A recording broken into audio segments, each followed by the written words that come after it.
Good evening. Welcome to our first fully virtual Planning Commission meeting. So we appreciate everyone's patience as we begin this new normal. There have been some situations where meetings have been hacked or what is being called Zoom bombed. So staff has taken all possible efforts to ensure this doesn't happen. However, if in the event it should, the associate planner will stop the video stream and TV broadcast immediately. If the meeting is able to continue, we will reinitiate it. Otherwise, if it is not, the meeting will end and all matters will have not been considered will be postponed to a later date. Okay, now. Each member of the Planning Commission and staff members are participating in the meeting from their home or office. And because they all have families, pets, or roommates, in order to be respectful of their private spaces, commission members may turn off their video, but they are still listening and participating. If a commission member leaves the meeting, they will let the chair or associate planner know, and that will be noted. With that, I'm going to call the meeting to order for the regular City of Sonoma Planning Commission meeting, Thursday, May 14th, 2020. And could I have a roll call, please?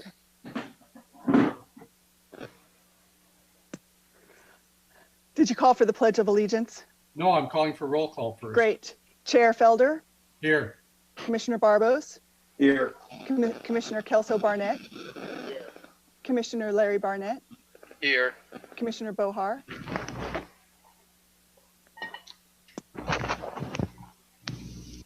did I hear Commissioner Bohar? Right there. You hear me? Oh, yeah, you're here. Great. Commissioner Wellender, With reservation. great. Thank you. All right. With that, we will go to the Pledge of Allegiance. O'Neill. Flag up, Wendy. I'm here too.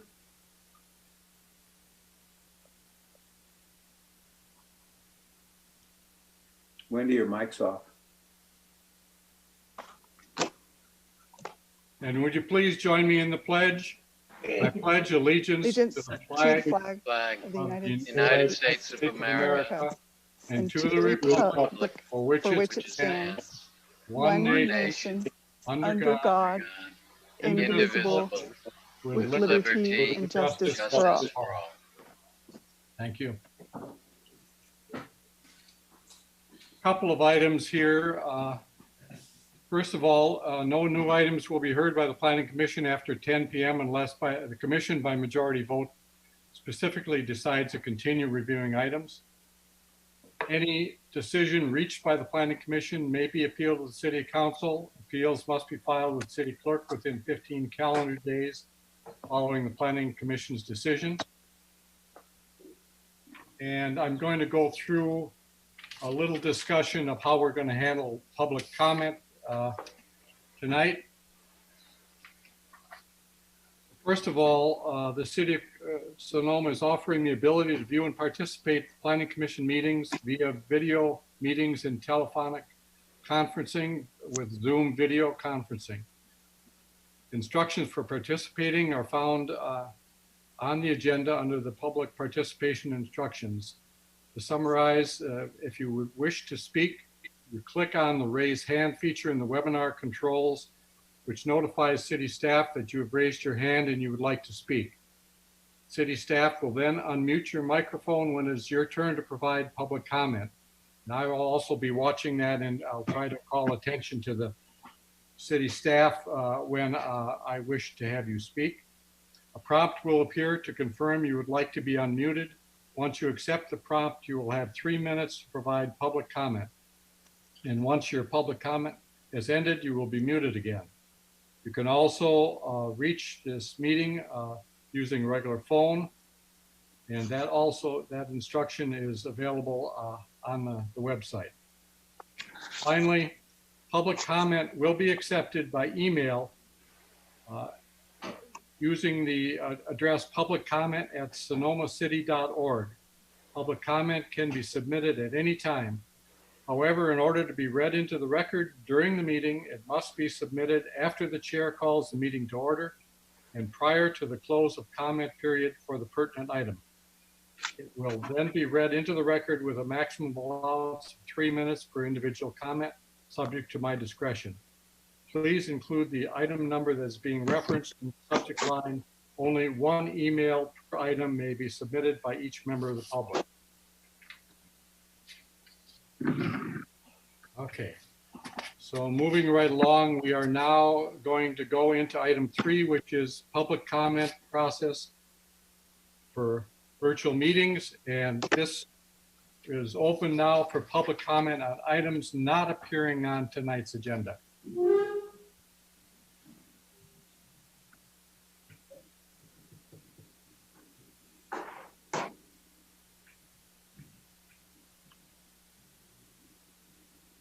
Something just killed me. So far, I'm not seeing anyone. Well, let's see.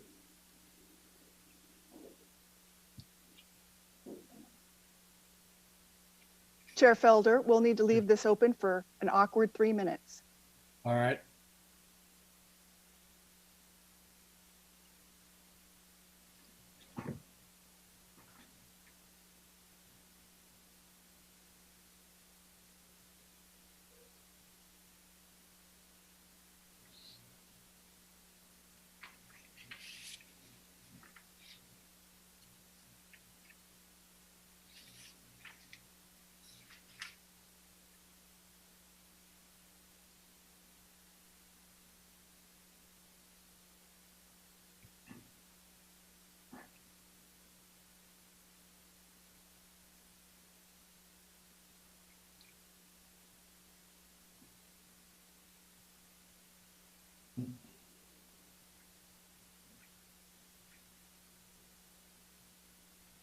Chair Felder, Yes. I've been told that we just need to leave this first public comment period open for 3 minutes. Right. And then after that, for each individual item, we will not need to do that. Okay, thank you. But we're checking and we don't have any written correspondence.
Okay, with that, I will close comments from the public on item number 4.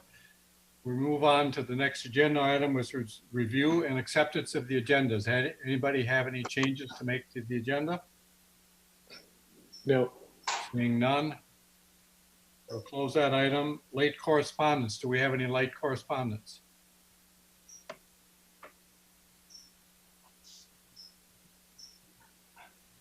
Wendy or No, Christina? nothing since the meeting started, and the late correspondence that we did receive after the agenda packet went out is in the iCompass public I folder. believe I only saw one item in there. Right. Okay, with that, we will move on to item 7, the consent calendar. Items on the consent calendar will be considered to be routine and acted upon on a single motion. No separate discussion unless items are pulled by members of the Planning Commission, staff, or public for separate action. Anyone want to pull the single item that's on there, which are the minutes? Seeing none, I'll take a motion to approve the minutes. Move I'll to make a approve motion the to minutes. approve the minutes. Steve is make the motion. Is there a second? Second. I think Sheila got there first. Okay, all in favor, let's see, roll call vote, please. Sure. Commissioner Barbos? Commissioner Barbos? Oh, yes. Commissioner Kelso Barnett? Aye. Commissioner Larry Barnett? Aye. Commissioner Bohar? Yes. Commissioner O'Neill? Yes. Commissioner Wellender? Yes. And Chair Felder. Yes, The motion carries unanimously. okay. We'll move on to item 8, which is the public hearings. First item on the agenda for the public hearings is discussion possible action for a use permit and variance at 1040 Berryessa Court. And the applicant has requested that we continue this Can item. you promote Krista Luzak and Theresa Piper?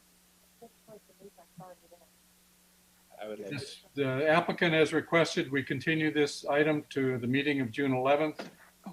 So I will take a motion to continue this item. So moved. And who was that? Larry? Yes. Okay, who's second? Can I ask a question Yes. before we make the motion? Why did they give any reason why? Wendy, did they give any reason why they wanted to postpone it to June? Yes, it was a mutual decision between planning staff and the applicant. The applicant is going to be revising the application, and staff needed additional time to review their revised information and write the staff report. And they were a little bit uncomfortable about the virtual meeting process. So staff thought it would be appropriate to allow them to continue it to the June meeting. Chair. Well, Mr. Chair, if I can, I spoke with the city manager today about the prospect. Can you hear me? Yes. Okay. About the prospect of holding future city planning commission meetings, city council meetings in this Zoom format. And she said to expect that for the indefinite future. So with respect to Wendy's last comment, we will be hearing the item at the next planning commission meeting. They wanted to hold out for a real meeting, so to speak, in person, and we don't see that happening for the indefinite future. So as Wendy said, we'll schedule that for the next meeting and conduct the hearing. I guess the only thing I wanted to say is as long as it's at the next meeting, I think that's good. Typically, if an applicant wants to postpone an item, generally the project hasn't happened yet. So if they want to do that, that makes sense. But since the fence is there right now, I think the quicker we resolve that one way or the other, the better. So. All right, so we need a second. I'll second. Okay, that's Ron. That's seconded. Roll call vote, please. Yes. Commissioner Barb. Yes. You're muted, Wendy. Okay, Commissioner Barbos. Yes. Commissioner Kelso Barnett. Yes. Commissioner Larry Barnett. Aye. Commissioner Bohar. Yes. Commissioner O'Neill. Yes. Commissioner Wellender. Yes. Okay, the motion carries 7-0. Yes. Motion carries. I 7-0. think somebody voted twice. Oops. All right, we're moving on to item 8.2, which is the discussion and possible action to approve a use permit and exception variance application of CDK Enterprises for a use permit to authorize an existing overheight fence and an exception or variance to the fence height standards to authorize an existing 4-foot 2-inch height to a fence located at 132 West Spain Street, including action to approve categorical exemption.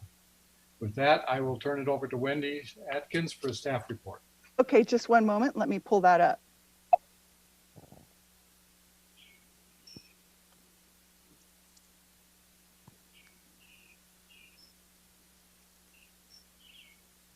Chris and Theresa, you have both been promoted to panelists, and you can put your videos on if you wish.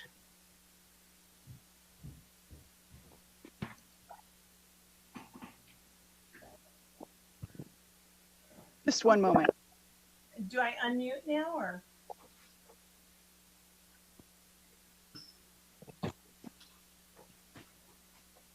There we go. Don't look at my messy office.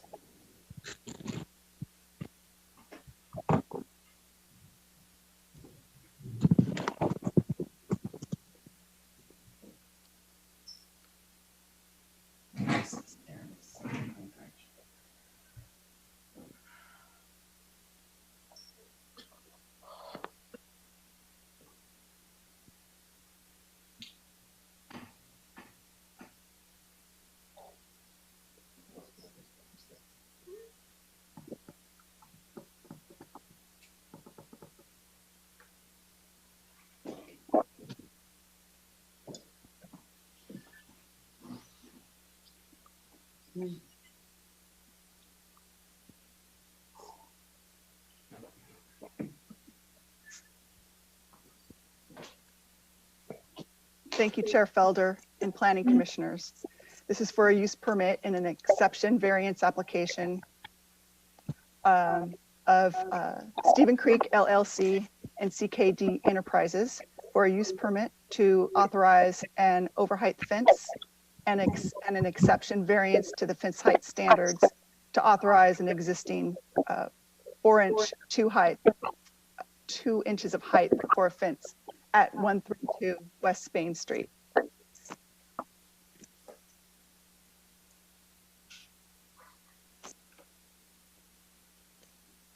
By way of background, in May of last year, the Planning Department received a complaint regarding an overheight fence on the property.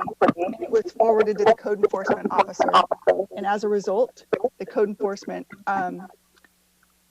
as a result of the code enforcement action, a use permit application was submitted, and the application was deemed complete in February of this year.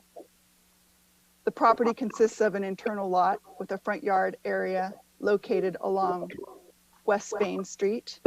The applicants are requesting a use permit and a variance to authorize a 7-foot, 7-inch tall fence within the 15-foot front yard setback.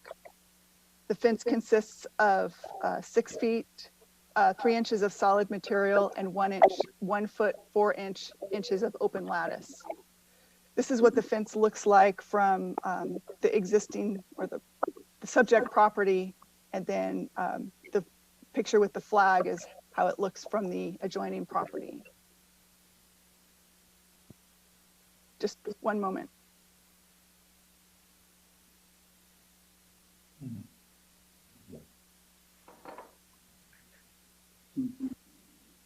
This slide is the wrong one.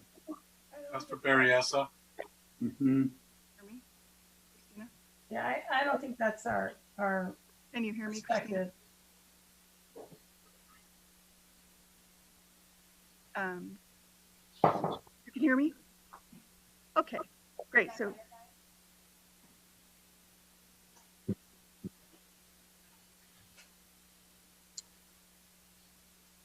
Wendy, we're seeing a slide for Berryessa right now. yeah, sorry about that. Trying to get, there we go.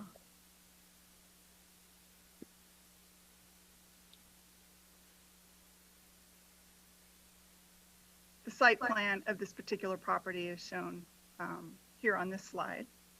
Sorry about that.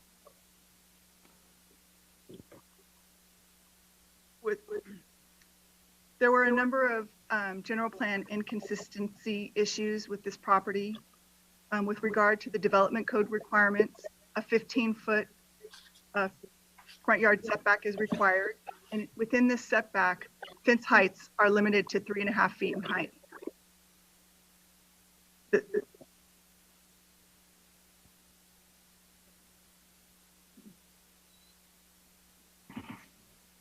Just one moment.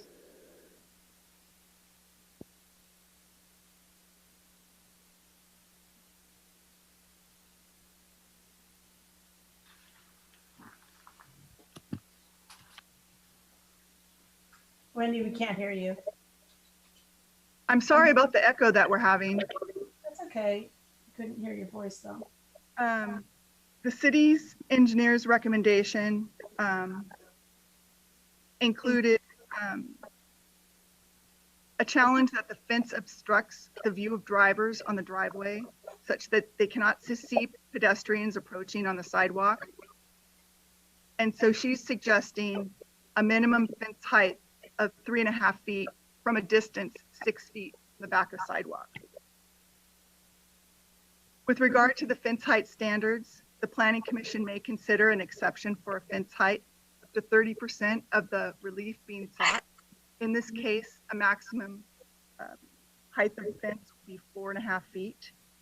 Anything taller than 4.5 feet would require a variance to be approved by the commission.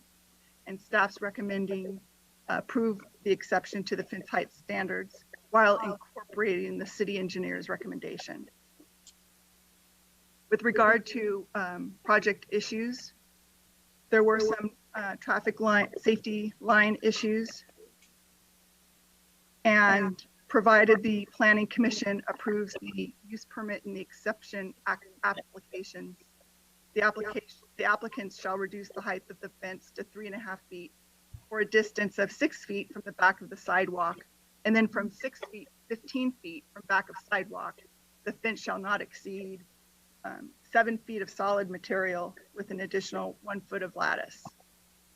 And staff's recommendation is to approve the project subject to findings and conditions. That concludes staff's report. Thank you.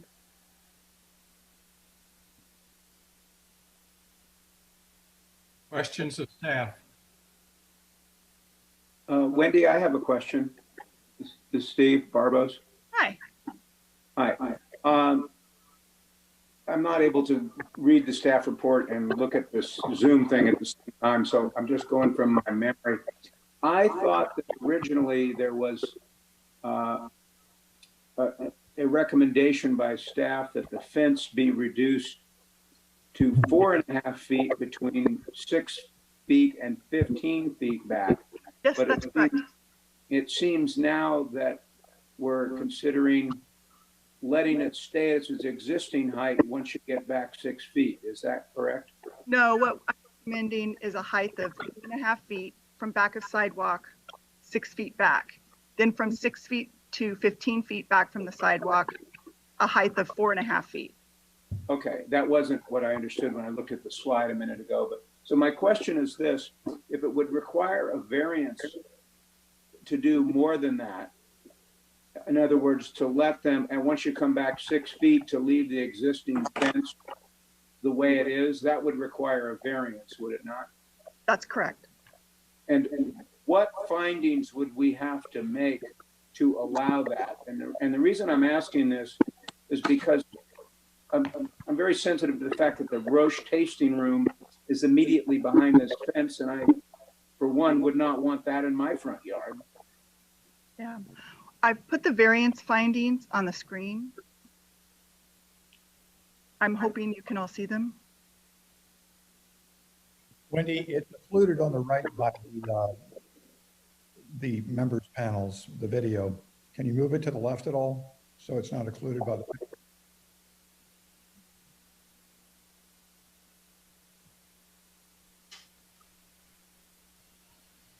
What happened there?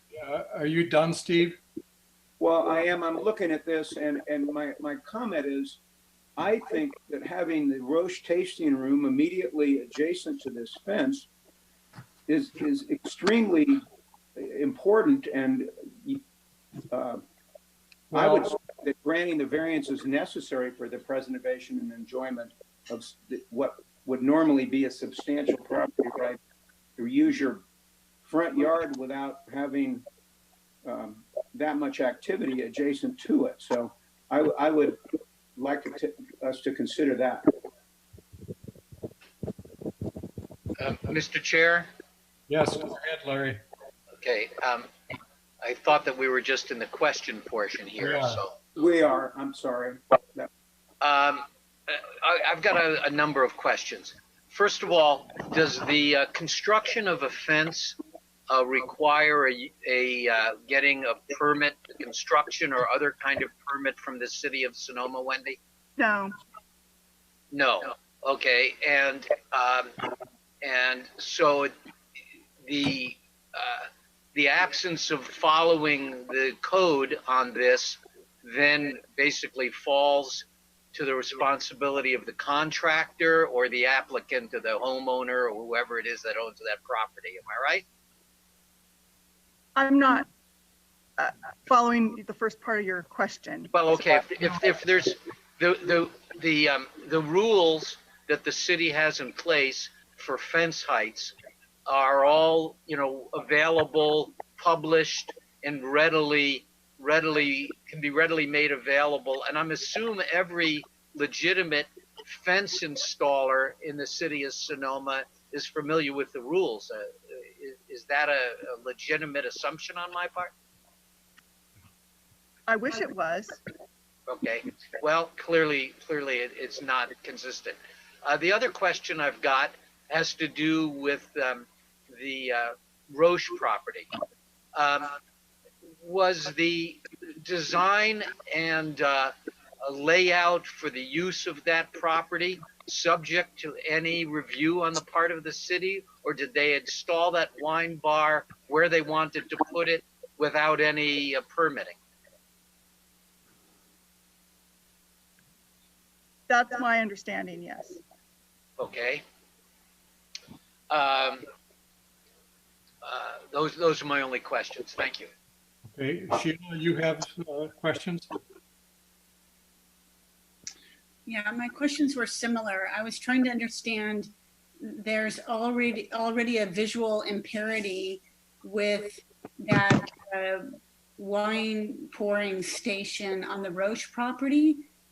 And so I was wondering how that was allowed, and also across the street by the back of the El Dorado property next to the 3 Sticks Adobe, there's a hedge that's of equal height to this fence. So I was trying to understand contextually the properties around it and if they were permitted or if they're just, nobody called code enforcement on them. I'm not familiar with a fence or a hedge height exception for any properties in that area. The Roche Winery is zoned medium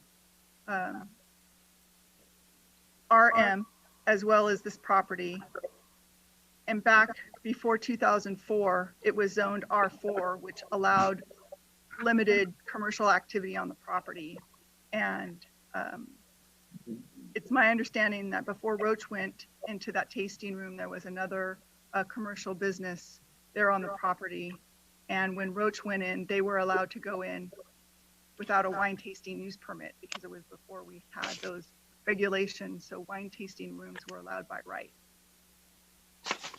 I don't know if that helps answer any of your questions. Okay. I have some questions as well, if no one else has any at this point. First of all, what is the rationale for recommending that the fence height from 6 feet to 15 feet goes to 4.2 or 4.5 rather than keeping it at the 3.5? What is the rationale that the staff came up with to request that? I think that staff was just trying to give, provide an opportunity for a taller fence in that area. Okay. Second question.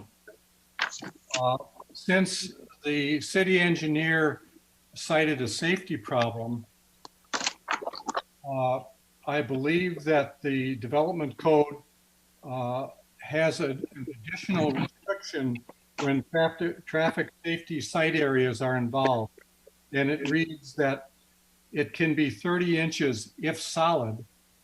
Otherwise, maximum height, where did it go? Oh. If it were a solid fence, you can only have 30 inches, which is 2.5 feet.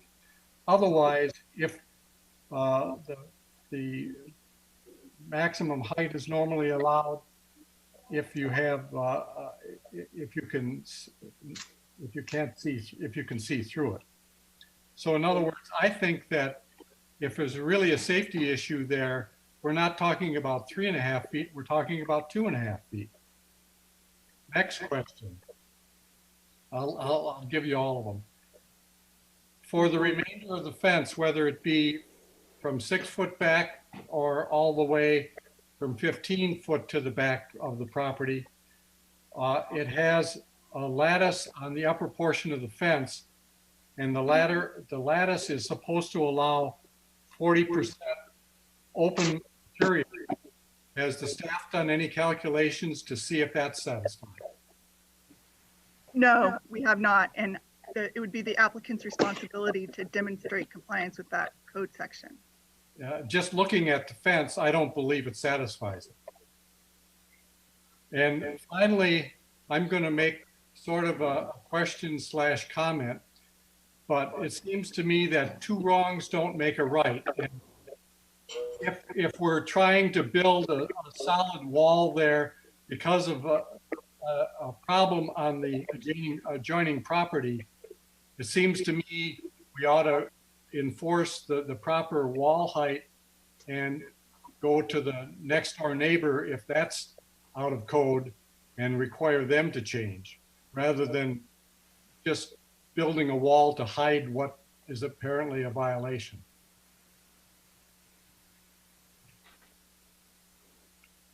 I'm done. I can try to address your first question. Okay. With regard to the section of the code that talks about intersections, alleys, and driveways within a traffic safety site area. It's my understanding that the city engineer did not believe it was a traffic site area, but that she wasn't going to support she wasn't going to restrict the height to 30 inches, but she was fine with 3.5 feet at that location.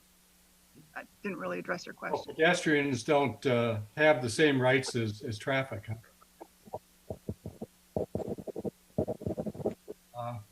Well, in any case, all right, that's a consideration I think that we should at least think about. Any other questions of staff? Seeing none, I'm going to open the public hearing and give the applicant a chance to speak. Good evening. Can you hear me okay? Yes. Okay, great. My name is Theresa Piper. I represent the owner for the property there, and I thank you for taking the time to listen to us regarding this issue. The first thing is, first of all, we do not want to impact any of Roche's business or change their business plan or model. They seem to be a decent, hardworking company up there, and everybody's having economic issues right now. And they were there when we bought the property, and I hope that they can still stay there and remain there and make money. But when we did buy the property, there was a fence there that had a huge lattice on it, and it protected that so you couldn't see, because I think most of you have probably gone by there and noticed that the bar portion of their wine tasting area is right there, and it faces into our property. And that's why that fence was erected. And Roche, we approached Roche with that, and they were actually happy to have that installed there. We all know that when you pull out of that street there, just from being in that property there are cars parked all the time. Well, maybe not now, but under normal conditions, there are cars always parked there, and you always pull out of there with caution.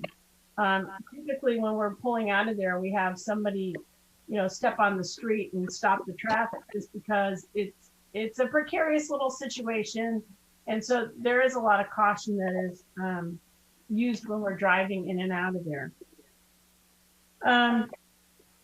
Back to the fence, there was a fence originally there. On that fence, they had a trellis. There was all this stuff growing on it that was half dead half the time, hanging over onto our property.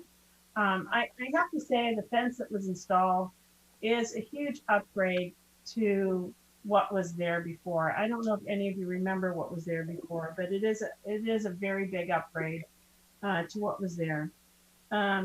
We kind of look at this fence as kind of the dividing line between the commercial property and the residential. The residential starts where we are, and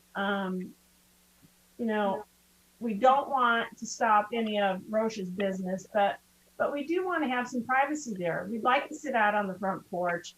We'd like to, watch people walk by, but we don't want to engage in or be part of a wine tasting if we're not joining them at the wine bar. Those are kind of some of, our issues and why we would like to continue to have that fence there, and why we think it would be good for us and for the other people that are down the line that are also residential businesses. So that's what do you have any questions for me?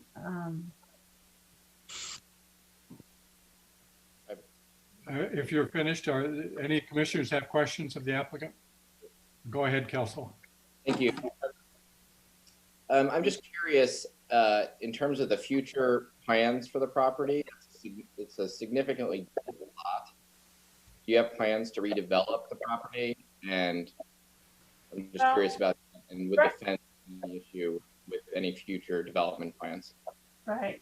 Right now, we have plans to clean up, fix up, and under historical guidelines, renew that little home that is there.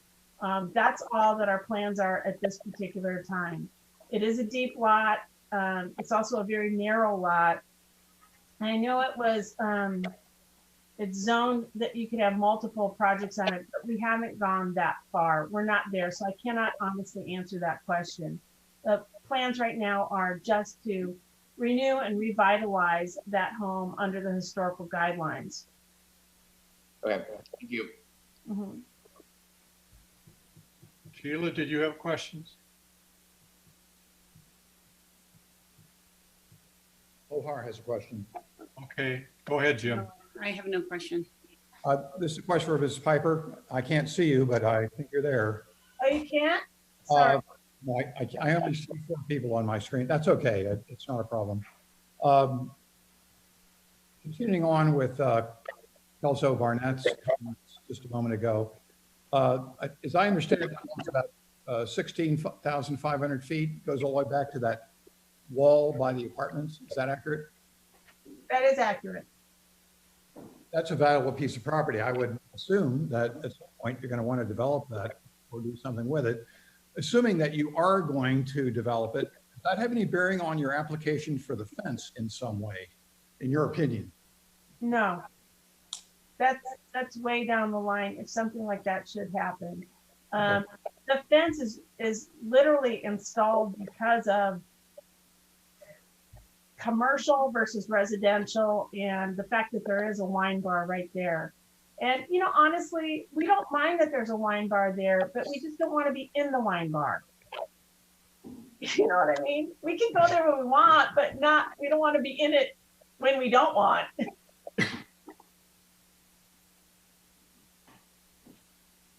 That's all, sorry. Thank you. Any other questions of the applicant? No. Seeing none, I'm going to open the public hearing to anyone else that would like to make a comment. Wendy or Christina, do we have anybody else calling in or whatever? We're looking. Just give us one moment. I don't see any comments in the email, and there's only one attendee.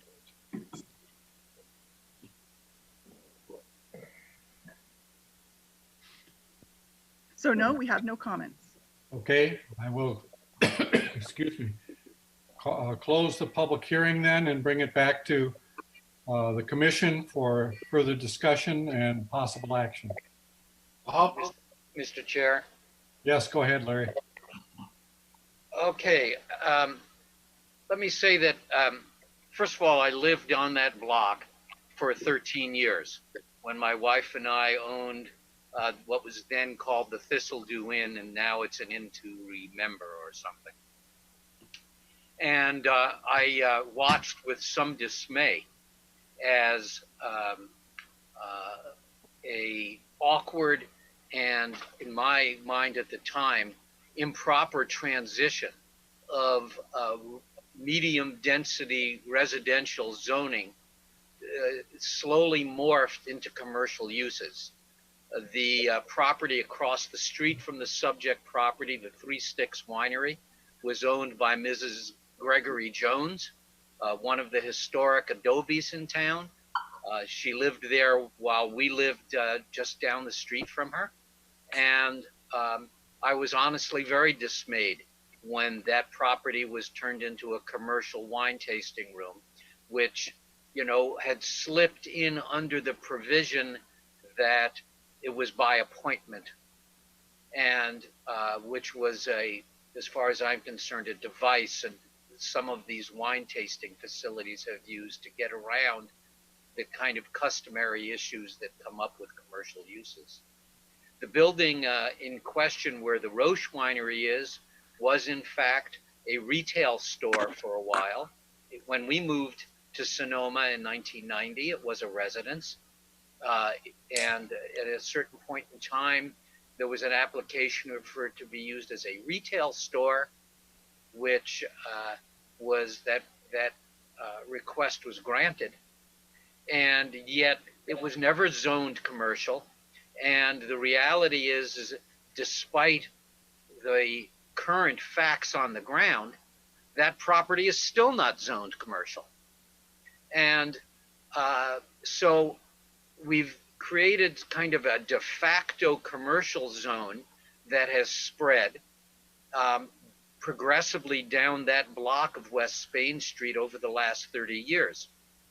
A further example of it, and I should hasten to say here that the Thistledew Inn, which was obviously a commercial use, was approved in 1981 as the first licensed bed and breakfast in the city of Sonoma. And when we bought it, it had already been in operation for 9 years. The house next door to us was owned by Dorothy Blonder, and she passed away a number of years ago. That property got sold, and an additional building was built in the rear of that property. But the Dorothy Blonder house was permitted to become a vacation rental.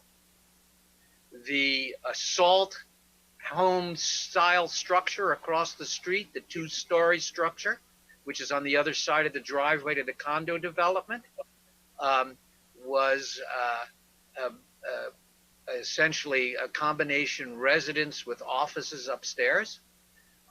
A few years ago, that building as well was approved for use as a bed and breakfast or vacation rental.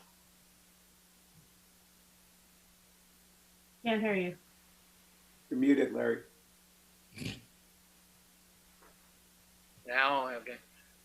That block has progressively undergone a series of changes without consideration of an overall plan for that block, the parking associated with the changes of use, or the fact that it is now one of the primary entrances for entry and egress to the plaza itself, and oftentimes quite backed up. And over the time we lived on that block, we pattern changed to the point where oftentimes the traffic going to the plaza could be backed up all the way to 2nd Street. So I think there's a whole series of issues that pertain to this block that that in a perfect world would have been addressed and looked at in a comprehensive way before now. And instead, what's happened with this application for the fence and this issue and the use of the Roche winery as for that property and so forth, which has never received proper permitting or approval, it's now essentially, I don't know if it qualifies as a grandfathered use, but its design and layout was never approved by the city, all of a sudden is raising issues in terms of residential interface. My preference would be that the fence height be approved under the ordinary standards of our fence height provisions at 3.5 feet tall, back to 15 feet. And the Roche, and once again, in a perfect world, Roche would reconfigure its property to put its wine bar so it backs up on the parking lot or the loading entry area for the Sonoma Hotel next door. There's absolutely no reason why they can't flip the layout of that property, except it's kind of a pain in the butt to do it. But that actually would eliminate the problem that this residence and this owner now has, which is, for no fault of their own, they're backing up on a commercial use that has never been appropriately permitted or reviewed. So I don't know what latitude, and I would ask perhaps David Storer at this point, what latitude the city has in terms of an intervention in this situation to solve the problem. But I don't feel that making an exception to the height requirements because of a ill-considered commercial layout for a residential property ought to force us to try to get a square peg into a round hole. David, are you with us? Can you tell us what latitude the city does or does not have at this point vis-a-vis the Roche property? Well, clearly we'll have to do some research to figure out its history. When Wendy was talking about that, I seem to recall some of that when I was dealing with the situation of the wine tasting room where we had the appeal on it, just a couple of houses up on First Street West. Did some looking at that time. Clearly tonight, the application before you is for a separate piece of property. We all know that. But at the same time, I'm just looking at the photographs on Google Earth here. We can certainly go and do some research on it, but we don't have the ability to go in there unless there's a violation. It would be an existing non-conforming use at this point. A legal non-conforming use would be my guess. And is that illegal and non-conforming use simply established because of an absence of challenge over time? Well, I think as Wendy said, it predates, I believe it predates the actual use of it as a commercial property, predates the new zoning code, well, the zoning code that we currently have. But again, we'd have to do some research on that. Okay, thank you. Anyone else? Mr. Bohar. Yes. With all respect to my predecessor there, I feel like the context here is very important. And I think I'd be hesitant to want to make something reliant on changes over at Roche. But it seems like the rights of the applicant deserve some sympathy because of the Roche situation. And it seems like his rationale, at least in the staff report, of aesthetics and noise are quite legitimate. And it seems like the safety issue certainly has to be handled. So I would favor whatever city specifications and requirements, I assume it's 3.5 feet, whatever the specifications are on the composition of it be met for the first 6 feet. I drove my car down there. Clearly, there's a block of passengers. I think that should be taken care of. I'm not sure about the rest of the car issues, but we're not concerned with that. But it's also true, in my opinion, I walked the entire length of the fence. The condition of the structures on the driveway side of the applicant are not particularly attractive. If the fence were 4.5 feet, you'd have some oddly styled windows and unpainted walls. When you get to the backyard, there's a lot of debris back there. I would favor something along the lines of what Commissioner Barbeau had to say, is that clearly we solved the safety issue on the first 6 feet. Do that to the specifications that the city engineer approves of. And I would leave the fence 7 feet from all the way down there to protect from having to look at the backyard and the side of the Roche property, not to mention the noise factor, which will be diminished by having that fence at 7 feet. It doesn't seem to me that having a 7, and the setback, by the way, to the Roche house is maybe 5 feet, something like that. Otherwise, they have wine tasting issues happening right up to their fence on the west side. So I'd be more inclined to grant a variance and leave it at 7. If it has to be, if it's easier and acceptable to everyone, leaving it at 4.5 as a compromise, which allows for the commission's discretion, that would be my second choice. Thank you. Mr. Wellender, you want to join in? Please, thank you. I had a chance to spend quite a bit of time at the project site, and I would concur with the applicant that the current fence is certainly an upgrade from what was there. To me right now, when you look at both the Roche parcel as well as the applicant's parcel, they both, in terms of appearance, read as residential structures, in spite of the fact that Roche has kind of an open wine tasting courtyard. And I don't particularly like what appears now to be a kind of a wall between the two parcels. I understand as to why it was built that way. I would echo the support of making any adjustments necessary from a safety standpoint. But I would also say, just in deference to the applicant, and because of the research we've done here, is that if there are other issues, such as the height of the wine bar at Roche, that in terms of sight lines, those adjustments need to be enforced regardless of the use permit. That's a safety issue, and that goes true for the hedge across the street. So I'd like to think that this will kind of spark a little bit of work on the city's part to enforce sight lines if indeed we recognize safety as being important. Now, to the fence itself, it is quite evident that the design of the fence and the execution of the fence, a lot of energy went into that. And I, right now, would not be a real strong candidate for wanting to modify the fence if it looks like the net result of meeting the requirements is going to look like a hack job. To that extent, in my field investigation, it appeared that I would support, rephrase that, I would support the idea of working kind of within the various heights that are established by the pattern. And to that extent, relative to the safety, rather than having it at 3'6" off finished grade, I would propose, because now we're just,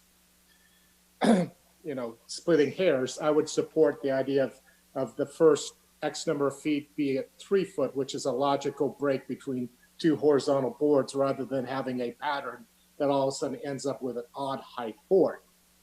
Just a detail, but something that I think is worth considering. I too recognize the value of trying to shield some of the less than visually nice elements to the neighboring property. So I would be receptive to the idea of proposing a variance that would take the full height fence closer to the street. I'm not advocating that it come within 6 feet. What I would be more inclined to say, let's keep that lower fence down or the lower section to an extent of maybe 10 feet, and then it can just be bumped back up where the existing can be left as is. Again, I think the visual of creating this wall is a little bit, in my opinion, visually disruptive. And I think too, I'm not a sound engineer, but it's been my understanding down through the years of my practice that a fence does not literally cut decibels or noise very effectively unless it's typically a concrete block fence. It may psychologically feel like it helps, but I think in reality, you're still going to have significant filter of noise from the roach wine cord. So to that, and I would also just note that the fence is set back from the city sidewalk about 9.5 inches. So in terms of modifying that section of fence, I would be supporting taking the dimension from back of sidewalk, not from in the fence, to establish whatever the code requirement is. And there's my 2 cents. Okay, Sheila? Yeah, I would to take a look at the fence as well. And I have a question for Wendy, and then I've got comments.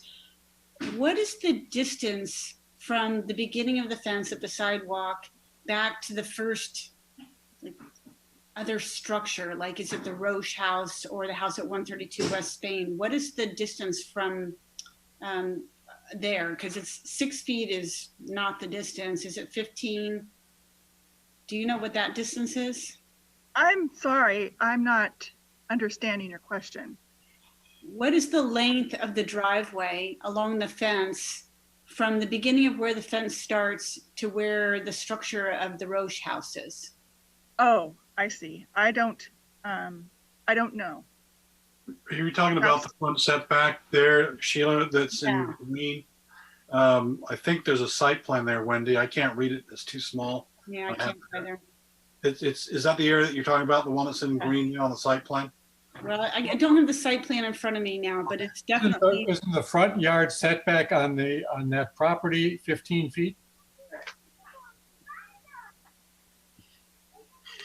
It may be the setback, Chair Felder, but I don't know if that's the distance of the home from the property line. I think that's the question that's being asked, is not what the required setback is, but how far is the house from the property line north of West Spain? Typically, it would have been 20 feet, which is why I'm thinking the distance to the actual house is 15.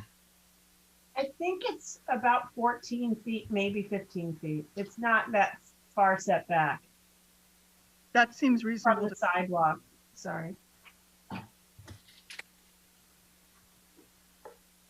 Okay, and my question is because in looking at the property myself and having walked around there a lot, I find the hedges across the street to be equally problematic when you're trying to get out that little lane. And this property in particular, if you're trying to pull out of there and you have that fence up high, yes, it blocks you from seeing the back of the bartender's body as you're looking at that property, but it definitely blocks the visual cues to see if there's people walking up that sidewalk. You don't see them until they are right there in front of you in the driveway. So my thinking is that we do need to take it down, definitely for the visibility, to 3.5 feet. And then I just want to understand where it makes sense to go up to 7 feet or even the 7 feet, 7 inches. I don't have a problem with that, but I think it's got to be contextual to where that other structure is. So that's my question, is how far back do we go before we see a structure? And Theresa, with your comments about not wanting to sit on the porch and be looking at the tasting room, I totally agree with you. But that property was purchased with that tasting room there, and that property was purchased for a fair price, knowing that it was in an urban setting. I think when that property first came on the market, it was like over 2 million. I can't remember exactly what it was. And I think it went for a year and it was highly overpriced. yeah, and I think it was. And I think that the price that you got it for included the fact that it was definitely in, not to call Sonoma urban, but that property is definitely sitting in more of an urban setting. So it came with the reality that sitting on that front porch, you're going to have a little bit more busyness, activity around you. So trying to keep it quiet, I understand that, but it's not the property you bought. So I don't think we can go back and change that. I think we really have to encourage the safety there and make sure that when somebody's pulling out of that driveway, whether it's just a 2-bedroom house as it is, or later if anything does get developed in the back, I think that keeping that safety is so critical, not only for just people that are wandering down from Girl in the Fig or from Roche, kids coming from the plaza, people on bikes. So I'm going to be very much in favor of getting that visibility improved. Can I just say regarding the property, we did buy it knowing that it was in town, and we do enjoy the vibrancy of the town there. It's just, there's a difference between sitting on your porch and waving at people when they're going by and watching a bunch of people getting drunk at a bar. It's just a little different. I mean, that's why I bought in the country. Just a second. Go ahead, Steve. Well, I kind of jumped the gun earlier during the comment section and tipped my thinking on this. I feel that we do have facts to support a variance to keep the fence at the full height within the 15 feet area, but I am concerned about the safety factors that several other people have brought up. And I just wonder if we go back 6 feet from the street or the sidewalk and we drop the fence down to 3.5 feet, is there still a safety concern on your part, Commissioner O'Neill and others, that that's not enough to make it safe for people coming in and out of there? If that were the case, then I probably feel differently about when the fence jumped up to its higher elevation, be that 4.5 feet or its existing height, which is what I'm in favor of, granting a variance for that, because I think we have the facts to support that. This is an unusual situation for all the reasons people have mentioned already, but I am very concerned about the safety aspect. So I'd like to hear what others have to say about that. Is when should the fence go up to a higher than 3.5 feet? Okay, Mr. Bohar. Thank you. I support what Commissioner Barbosa is saying about this. And I drove my car down the driveway and back out. I parked with my bumper right on the edge of the inner edge of the sidewalk. And in my opinion, 3.5 feet is very adequate for the safety issue. If it was any more than that, even at that, you've got the occlusion of stuff that's way above 3.5 feet from the Roche operation. You've got vines and the top of the bar canopy and all that stuff. I don't think it would be useful to go back any further than 6 feet and destroy that. By the way, that fence is a custom job made out of eucalyptus. I think it's a beautiful structure, frankly.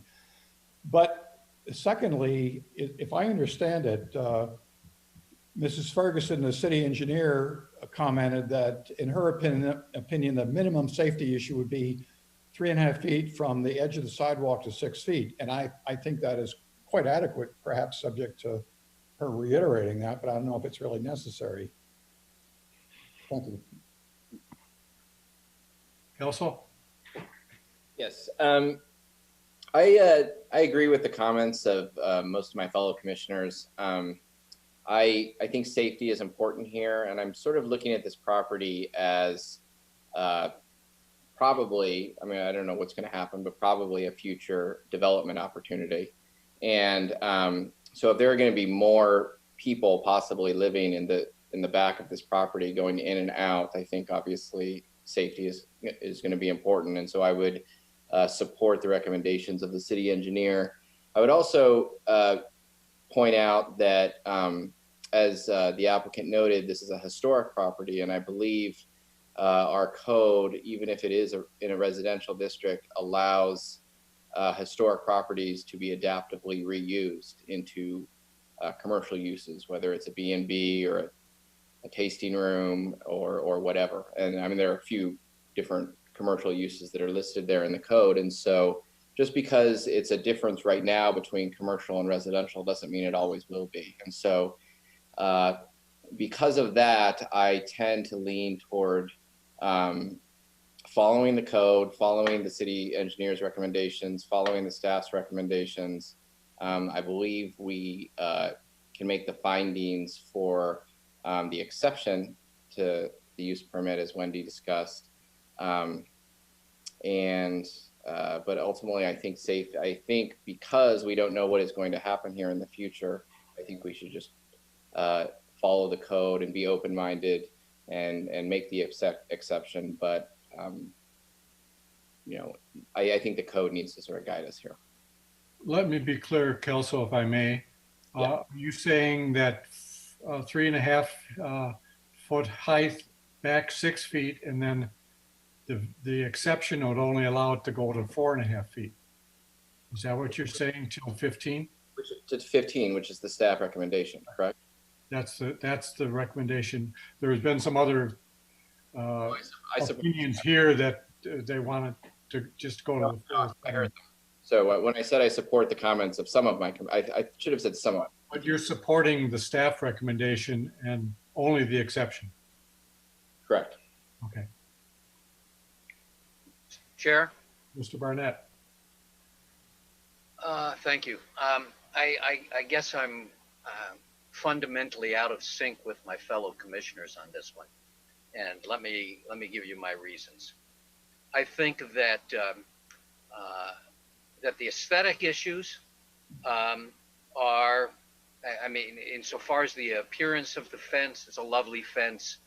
I have no beef with how it looks. It looks just fine. I also support the staff recommendation of the 6 foot to 3.5 feet height, and then the option to go to 4.5 feet until 15 feet sounds okay with me. I'm not sure if visually, frankly, that is going to look as good as taking the 3.5 feet fully back 15 feet and then going up to its present height, which I don't object to. But if I would leave that choice, I would support, if it's the recommendation of the commission, that staff recommendation. I do not support a variance in this particular case. Insofar as the issue of quiet, all I can tell you is, having lived almost directly, close to this structure and across the street for 13 years, Spain Street is one of the noisiest streets in town. And I tell you, it's particularly noisy at 2 o'clock when the bars let out and the drunks walk to their cars, having a conversation in a loud voice as if it's 12 noon instead of 2 in the morning. This is not a block that is quiet. It's got a lot of traffic. It's got a lot of truck traffic. It's got a lot of traffic of people walking to the plaza. So I say to the applicant, have no illusions about sitting on your front porch and enjoying the quiet. It ain't quiet on West Spain Street. Not that block. I had a front porch too, and I had an upstairs owner's quarters facing the street with windows, and I can tell you, we kept those windows closed, particularly on a Saturday night. It's raucous. The third point I want to make, I want to address this issue that Kelso raised about adaptive reuse of our historical structures. That is meant to be employed when a historical structure is threatened, when its preservation and its continuance of its customary and current use is impractical and not workable. And that is not the case with this house. And it would be, to me, a perversion of the code to make an argument that this historic structure could be turned into commercial use simply because of the reuse provision, the adaptive reuse provision in the code. The adaptive reuse provision in the code was never intended as an end run around residential zoning. And then my final point is this. I understand that this fence may have been constructed with an intent, and I understand that the contractor who was used to build it was probably told what to do. But as far as I'm concerned, that's irrelevant. That a homeowner or a project developer wouldn't require an indemnification from a fence construction company to cover any cost or expense associated with a structure that's out of compliance with the city codes is remarkable to me. I think that Theresa is going to have some expenses associated with the modification of this fence in any event to comply with the safety requirements, but I think the argument, if I were in her shoes, that I would make is this is the guy who built the fence's responsibility to fix, and at his cost, unless his position is, I'm just doing what I was told, in which case it brings up my final issue, which has to do with precedent. There is an unfortunate precedent in the city of Sonoma, which has to do with seeking approvals versus seeking forgiveness. And I don't like that precedent.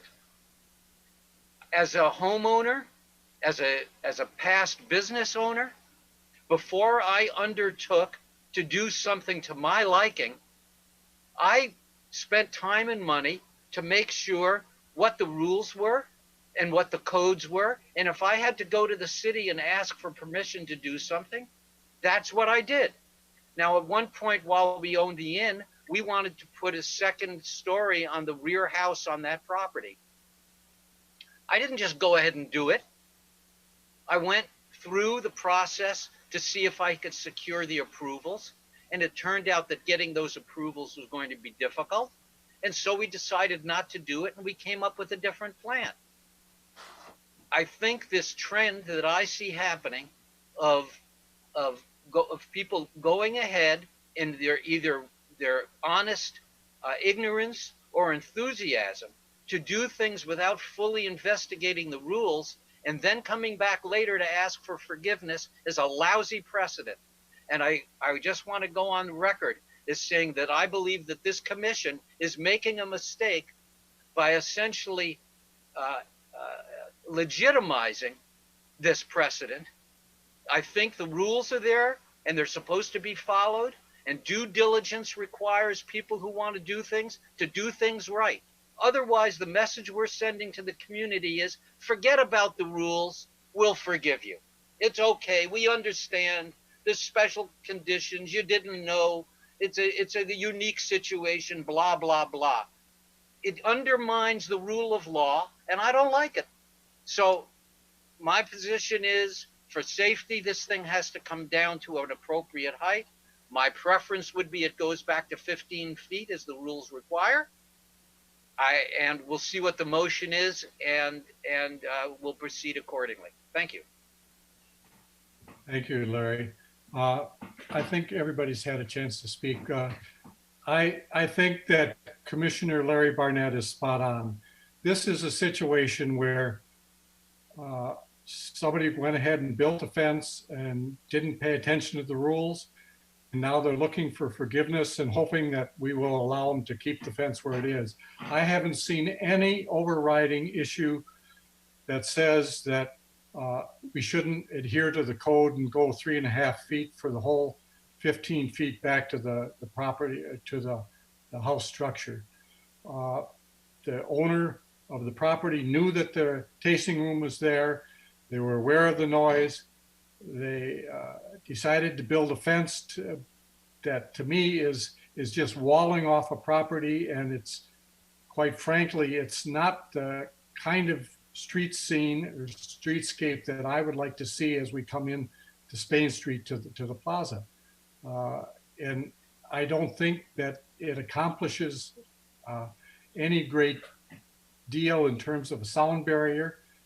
And I don't see any justification for going against what the code says, especially since this is an after the fact thing. So I would only support this motion if it knocks the fence down to 3.5 for the full 15 feet. Anyone else want to join in again?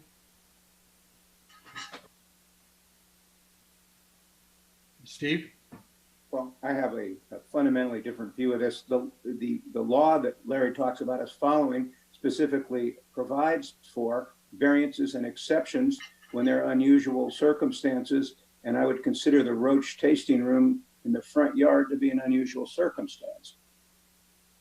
Having said that, I sense that the majority of us commissioners do not, except for Mr. Bohar, agree with that. But I just feel like that's why we have exceptions and variances, because circumstances can come up which makes the strict application of a rule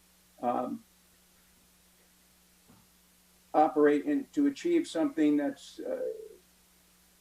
it's not going to do any good to, I mean, more harm will arise from enforcing this rule, in my view, than granting either an exception or I would propose a variance once you get back to a certain point where the safety issue is has been resolved. But those are my thoughts. I am not going to be voting for anything that has this fence going down to 3.5 feet all the way back to 15 feet from the sidewalk. Well, I still would come back to the point that we have rules that are supposed to be followed. The rule says that if you wanted to go to an over height fence, you have to apply for a use permit. That wasn't done. We had to have a complaint filed to force this issue to come before us. And if we continue, like Commissioner Barnett, Larry Barnett was saying, if we continue down this path, we're going to be inundated with a continuing set of circumstances where everybody puts up what they want and tries to get away with as much as they can after the fact. And I think we've got to draw the line in the sand somewhere, and I think it's time. May I address that comment? Because I think. Well, we have to reopen the public hearing for you Right. to do that. But we did go to the city. Excuse me just a minute, Theresa. I have the formality. Since I closed the public hearing, I will give you a chance to speak, but I have to reopen the public hearing in case Sorry. someone else wants to weigh in. So go ahead. Commissioner Wellander has his hand up also. I'll let Theresa speak. Okay. Can I first say that we did go into the city before we built the fence? We did not do this and then ask for forgiveness later. We did go into the city. We spoke to the people in the building department. The fence that was put up there replaces a fence that was there previously. It was very ugly. It had crap all over it. This fence is a huge improvement to what was there previously. So I think there's some misunderstandings of what was actually happening there before. There was a fence there and it had a huge lattice. It was a very thick lattice above the fence. So it was almost like we changed like for better like. It wasn't like we went in and tried to do something devious and asked for forgiveness later. That was not our intent. It is never our intent. So that's number one. And number two, I mean, that particular fence, it covers up their trash. I don't know that you know this, but we didn't realize, and no one could realize until you purchase a property and you're living there and you're in the property, the side fence about 15 feet back is where they keep their trash. And I don't know if any of you have been around where they start clinking and throwing around wine bottles.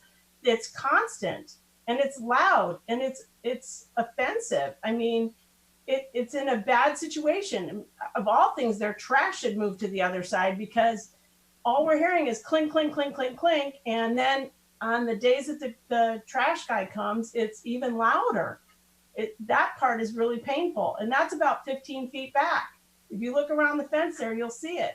That side of that house is not cared for. It's falling apart. It doesn't look nice. It's actually, it's a mess over there. The other thing is I think that the fence that we have installed, I think it has helped with the sound a little bit. I agree with you, Commissioner Wellender. It doesn't make a big difference, but it does make some difference.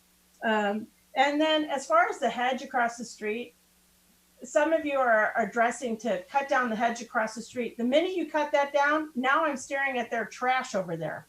It's kind of like we all need to learn to live together a little bit. And I'm not trying to ask people to make big changes. I mean, okay, if you want us to take it back 6 feet, is there some kind of compromise there? It's not an all or nothing. And not all of you are living there in that spot. And our intent is to occupy that spot. We don't have any intentions at this particular moment to develop that. And I can tell you, it's taken us this long to get to this point. I highly doubt if anything's going to happen there for a long while. One of the ideas we had was to put a big swimming pool back there. It's like a little park back there. So to judge us on what the future may hold, none of us know what the future holds for any of us. I don't think that's a fair comment. And I hope that you'll just consider the delineation from a commercial property to a residential. And we enjoy that part of Sonoma. I'm not trying to cut it all off. We want to be safe, but can there be some kind of a decent compromise here? That's all I'm asking for. Thank you, Theresa. Thank you. Just a minute, is there anyone else chiming in from the public, Wendy or Christina? I don't have any public correspondence via email, and I'm not seeing anybody raising their hands in the meeting. Wendy? Okay, I'm going to close the public hearing again and bring it back to the commission and Commissioner Wellender.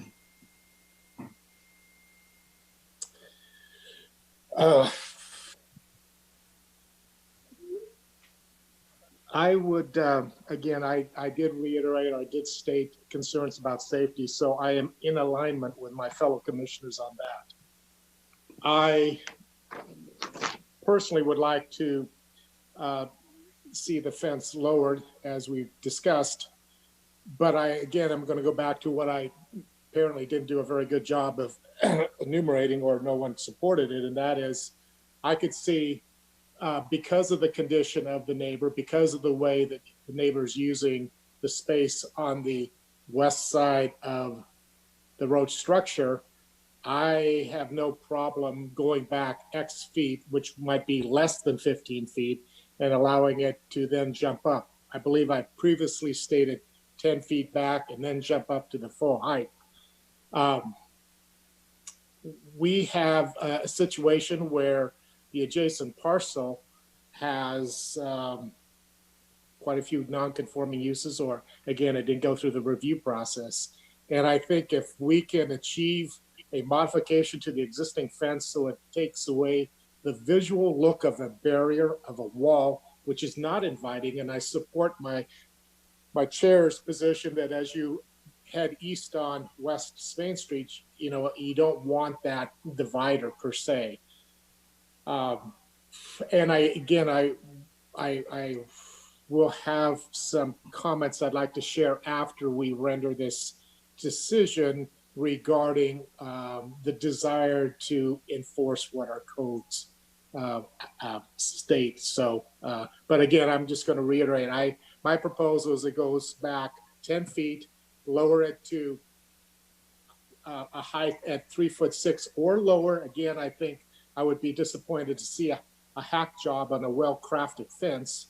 And I think we're achieving what we want from a safety standpoint. We're giving the applicant a little bit of a concession given the, we'll call it the trash that's on the east side of the fence. And I will be able to sleep at night even though it doesn't meet the letter of the law. And that's it. Mr. Chair, if I can, hearing some of the comments of you commissioners here, one approach perhaps, and I don't know the answer to this, those of you that have been out there and looked at it, one approach I've seen in the past is where you would have the fence be constructed, if you will, to where the columns are. So if you've got your columns 8 feet, you know, one at the property line or 9 inches away from the back of the sidewalk, you could have it easily culled, if you will, at 8 feet or 16 feet. I'm not sure if they're 8 feet on center, but that would be one thing. Let's say it is 8 feet for kicks and giggles. Perhaps you go to 3.5 or 2.5 or 3.5 feet for that first 8 feet, and then you transition it on a diagonal up to the second post at 16 feet. It would have more of a transition rather than an abrupt height change. Just a thought. Commissioner Barnett. Well, let me just make a couple of additional comments. I learned myself quite grievously that walking into City Hall and getting an informal opinion of staff is not a replacement for reading the development code. And it essentially, and I don't mean to sound overly pejorative, an informal decision at City Hall from a member of staff means nothing. It needs to be in writing, and it needs to be in conformance with the law, because there is no provision in the law that allows a member of city staff to circumvent the law. And whatever you were told in City Hall that you relied upon is unfortunately not something that you can rely upon. You have to read the law. Now, with regard to fences, the replacement of an existing fence does not confer the right to continue to have a fence in violation of the code. There was a circumstance on Spain Street, on East Spain Street, where a home that was remodeled and built and had in its front yard, adjacent to the sidewalk, a 7-foot-high fence.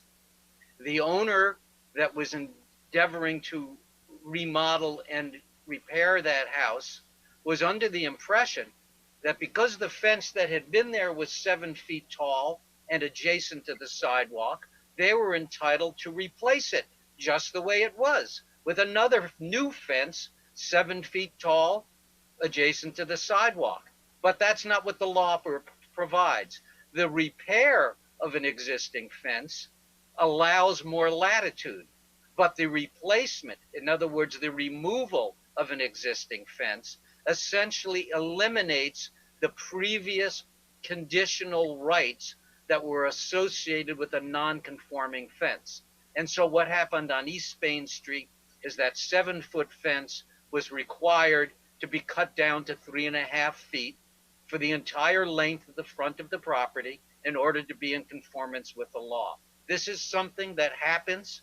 It's partially a matter of a misunderstanding or a misreading of the code, or it's a matter of people simply not reading the code at all.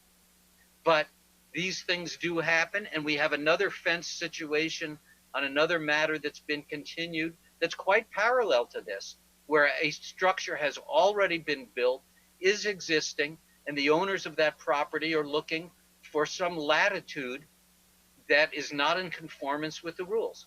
We'll make a separate judgment on that one.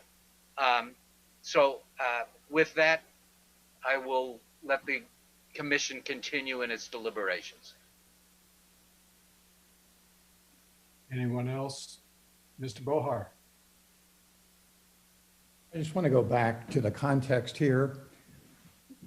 And I think that typically when the applicant has built this structure without a permit, it's really rightly criticized and looked askance at a minimum. I think in this case, it's a vast improvement. And I also think it's an essential improvement to block off the Roche operation, which has no permits for what is a extravagant exploitation of their outside spaces. They probably have 40, 45 chairs in that place, fire pits, a bar with 10 or 12 people chatting amiably with the bartender all day. Everyone that goes down to the square is familiar with that. When we went through the long, long iterations of wine tasting room regulations, it was tittered about in the background about Roche being a dramatic exception to the tasting room decor and etiquette and rules that we put in place. And it just seems to me that that has been something that has not been addressed by the city, by the city prosecutor for violations, and I don't know why. It seems like there must be pent up disappointment in the way that operation is unfolded. People go in there and linger for hours. There are bottles on the tables. They're loud late into the night. I think these people should be protected from that rather than be called on the carpet for building something without a permit. The safety issue aside, clearly that should be settled according to the specs the city requires. But I'm concerned about this. I think that fence is an improvement, and I'm sorry that it's going to be cut up from its original quite lovely design. Thank you. Anyone else? Anyone care to craft a motion?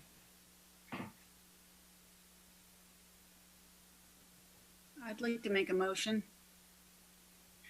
I'd like to propose that we adopt the staff recommendations with the conditions of approval. A second. Any further discussion? Yeah, can someone restate the effect of the staff recommendations of this motion? In other Wendy, words, Sure. can you give us the staff recommendation? So from staff recommends that the fence height be lowered to 3.5 feet from the back of sidewalk north 6 feet, and then from 6 feet to 15 feet back from sidewalk, it can be as tall as 4.5 feet.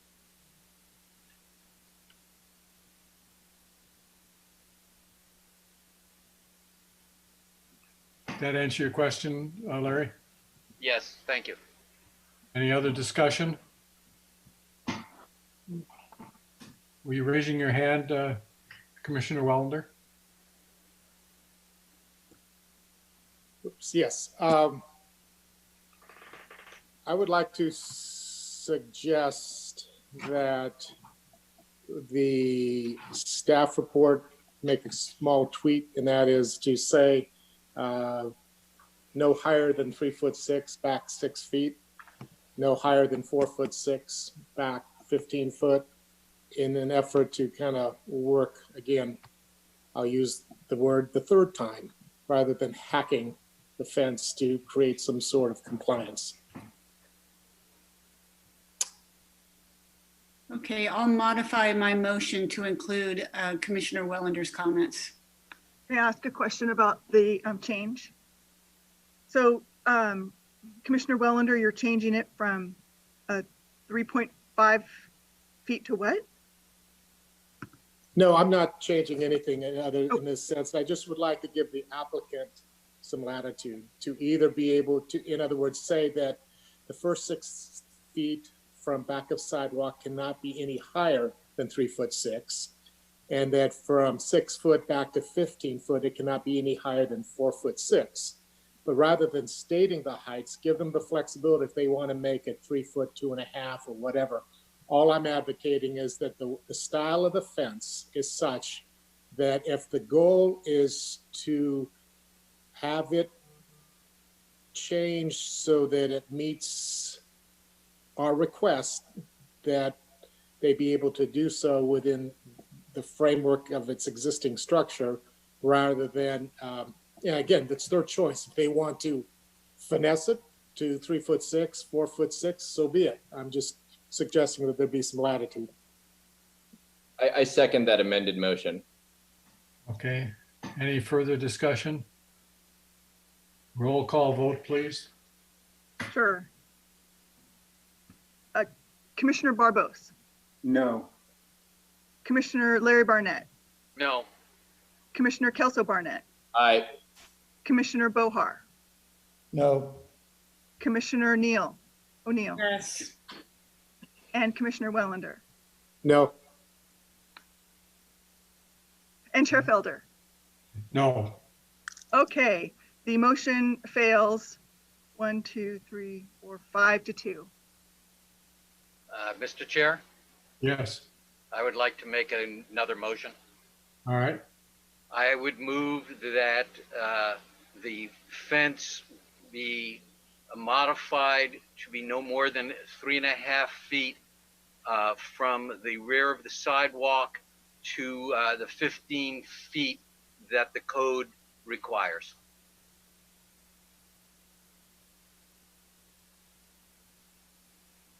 Is there a second?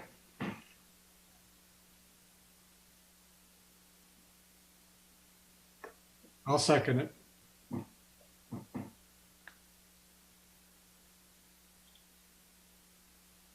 right, we have another motion and second. Want a roll call again? Sure. Commissioner Barbos, No. Commissioner Larry Barnett, Aye. Commissioner Kelso Barnett, No. Commissioner Bohar, No. Commissioner O'Neill, Yes. Commissioner Wellender, No. Chair Felder.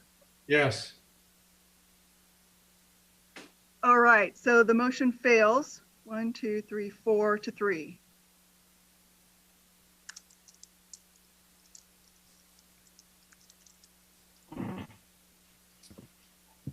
Well, what's the next suggestion?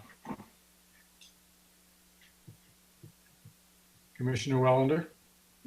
I'll make an attempt, and because of my Scandinavian background, they say that I'm resolute and stubborn, so I'm going to go back to what I've thrown out there. My proposal is to lower the fence to no more than 3.5 feet back 10 feet, and at the 10-foot mark, be able to elevate it back up to its existing height of 7'7".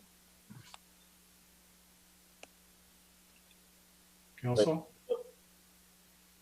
Can you repeat that again? At 10 feet, it can go back up to, Correct. The idea is that rather than having a graduated step up, because of some of the existing conditions on the east side of the fence, my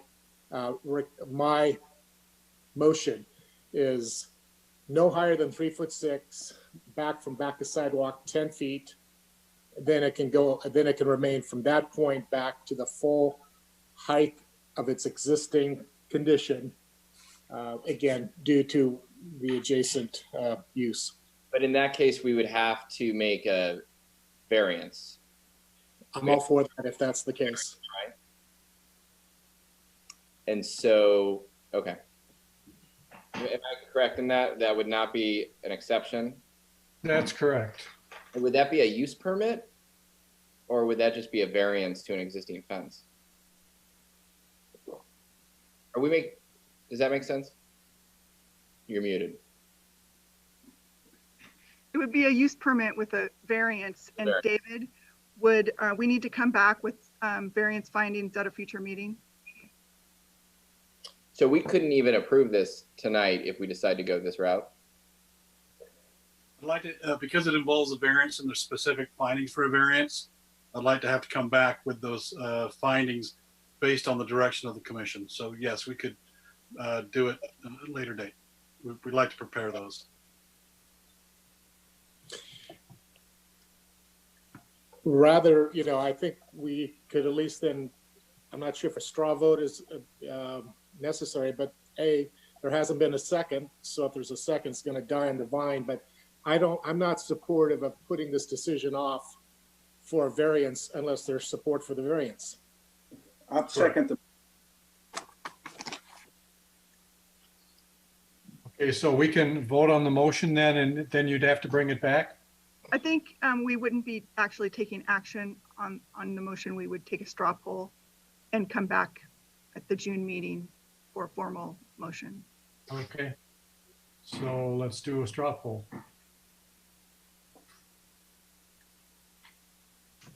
your mic's off, Wendy. You're muted. Commissioner Barbos, Yes. Commissioner Larry Barnett, No. Commissioner Kelso Barnett, No. Commissioner Bohar, Yes. Commissioner O'Neill, No. Commissioner Wellender, Yes. and Chair Felder. No. Okay, so let's see. It doesn't look like we have support for that, as the straw vote is 4 noes and 3 yeses. May I make a further comment here, Mr. Chair? Yes. A lot of what I'm hearing from some members of this commission has to do with what I would classify as the deplorable conditions of the property currently being used by Roach. If in fact we have some deplorable conditions over there, and there are, by the way, specific rules pertaining to the positioning and location of garbage cans, noise ordinances, and a variety of other factors that can be brought to bear on the use of this commercial use on a non-commercial zone that can be brought to bear to improve the conditions for neighboring properties to this Roche winery. It seems to me that a lot of efforts being put in to trying to justify a workaround our own development code because we've got a use that the city has allowed to get out of control. If the buildings are dilapidated, they should be inspected by the fire department for potential fire hazard violations. If there's trash and disrepair and they're creating unsafe conditions and they need to be mitigated, that should be looked at. If the garbage cans are in disarray, if there's activity happening there at hours that aren't approved, all of these things can be brought to bear on a nuisance basis against the use of this property. I'm not trying to put Roach out of business.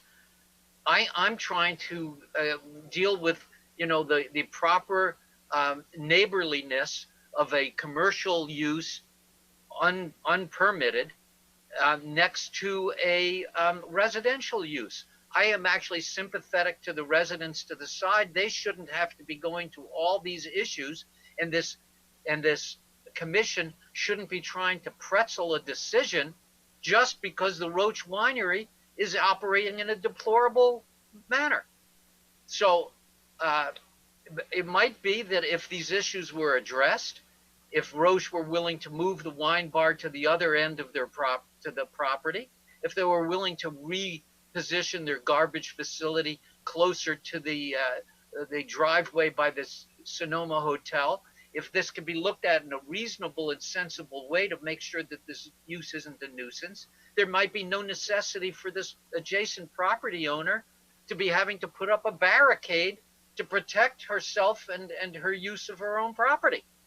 So I think we're letting the tail wag the dog here. If we've got a problem with the Roach Winery and the way you're using that property, that's what needs to be addressed. I don't believe circumventing the rules of fence heights in order to compensate for that is an appropriate way to do it.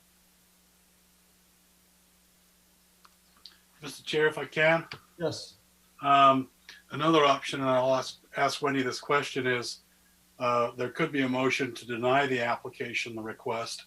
And if that is the consensus, if there is 4 votes for that, Wendy, what would that in effect do at this point? Would it make it such that the fence would have to be removed up through the first 15 feet, 6 feet, whatever, notwithstanding what the city engineer has said, but ordinarily, if there was no fence there today, what could the applicant put up and what would the code be today? They could put up a 3.5-foot tall fence within the 15-foot setback area. And that was one of the earlier motions, 3 feet, 3.5 feet, or up to 3.5 feet for the first 15 feet. Yes. Okay, thank you. But again, an action would be to provide findings for denial as opposed to trying to do an approval with conditions. But for clarification on that, doesn't it also say that the remainder of the fence would have to be max 7 foot? So you're allowed lattice above 7. Okay.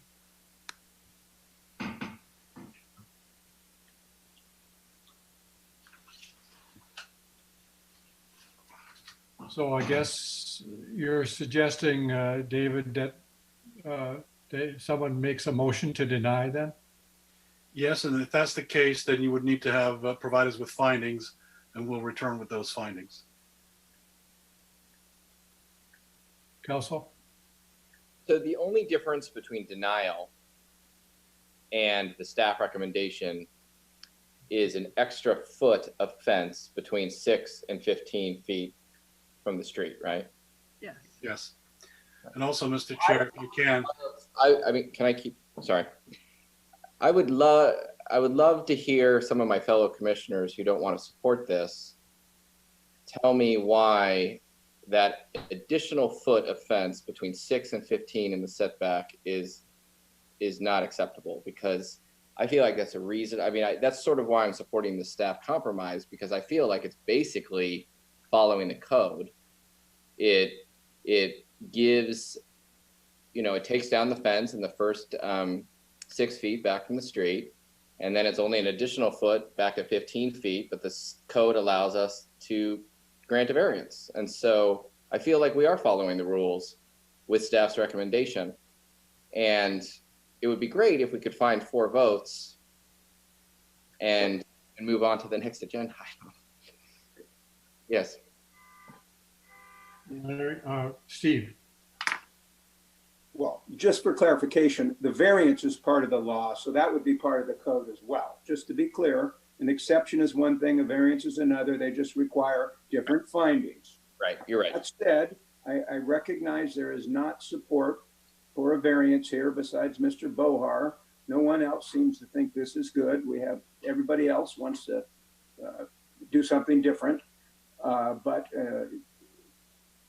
in a sense of practicality and a half loaf being better than no loaf, I will be the 4th vote to support the 3.5 to 4.5 feet. Then at the magic 15 foot, we can go back up to the existing height. And that would be a motion in the form of a motion, Mr. Barbos? We want to trot, well, we've already had that motion and voted it down, but you want to make that motion, Kelso? We need a new motion for the commission to act. You need someone on the prevailing side to make that motion. Well, we can just make a new motion since we haven't. Commissioner O'Neill, you make the motion. I will move that we adopt the staff recommendation. Chair Felder, can I make a comment on that before we have the motion and the vote? Yes. Okay. All right. So 3.5 feet. I went and got my tape measure. Okay. I have one. This is 4.5 feet. If we're looking to block any garbage bins or anything out there, that's a pretty good height. So if we go 6 feet at 3.5 feet, and then from 6 feet to 15 feet, we're 4.5 feet, you can only see my head. So that's pretty good blockage of whatever's going on at Roche. And then whatever's happening at Roche, I think we have to deal with separately and not make it part of this issue. So I just wanted to toss that out there before we make the new motion and have a vote. So, Larry, your point was that the prevailing side or no, one of the no votes has to make the new motion? That's correct. And that would be me. And I just made the motion. Okay. Do we have a second? Yes, second it. I second. Roll call. All right, I think I successfully unmuted myself that time. Commissioner Barbos, Yes. Commissioner Larry Barnett, No. Commissioner Kelso Barnett, Yes. Commissioner Bohar, Yes. Commissioner O'Neill, Yes. Commissioner Wellender, No. and Chair Felder.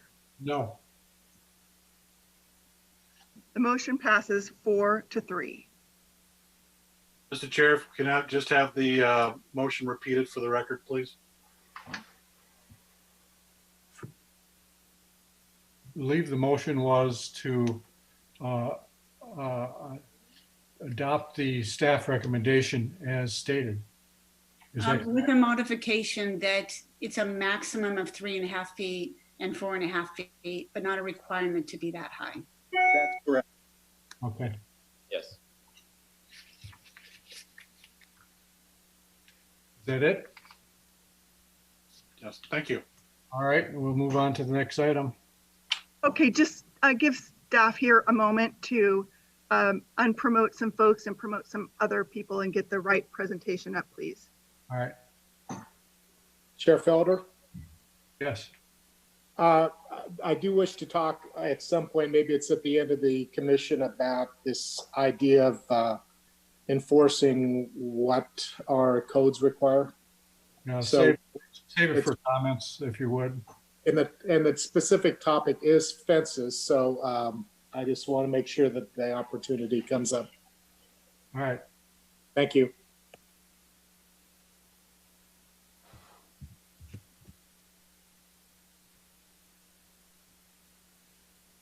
We ready? You're still muted, Wendy. We're ready. Okay. Item 8.3.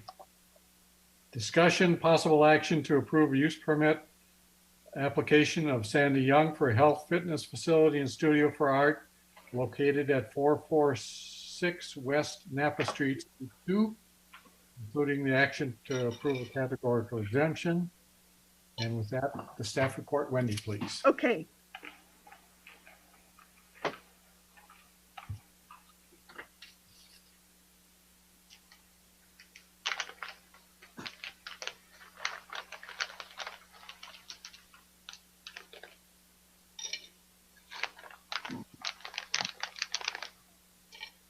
I can't unmute myself. Yes.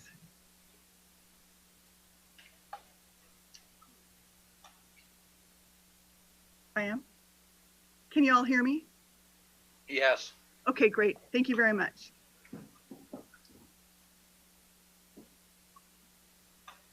The project proposes to convert the existing office use in the building to a showroom, office, and a yoga studio on an appointment-only basis. Activity will normally occur in the mornings from 8 a.m. to 1 p.m., but once a month, the tenant space will be open from 1 a.m. to 7 p.m. to introduce new work to collectors and clients. Here's a view of the exterior of the building.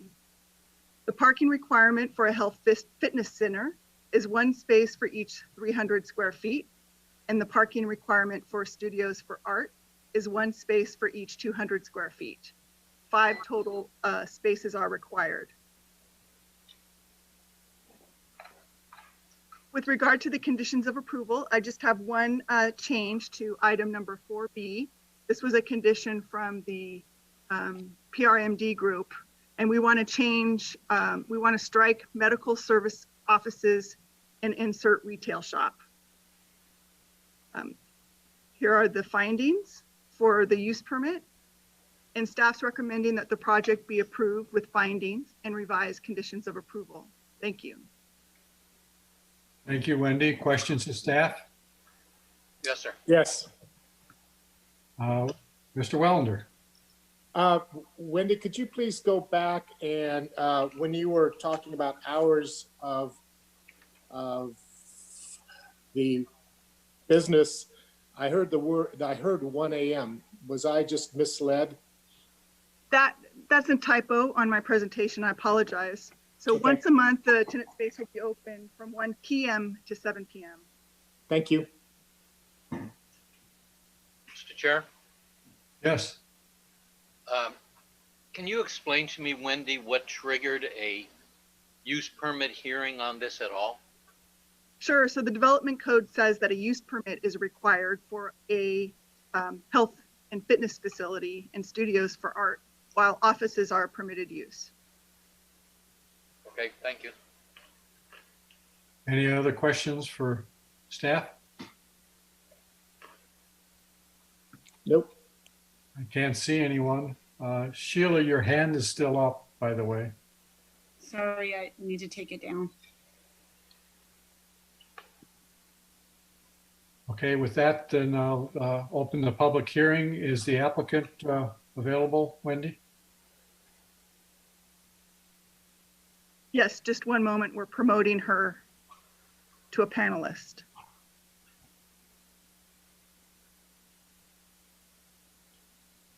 Sandy, can you speak now? She's muted. Can you hear me at all? Yes. Yes.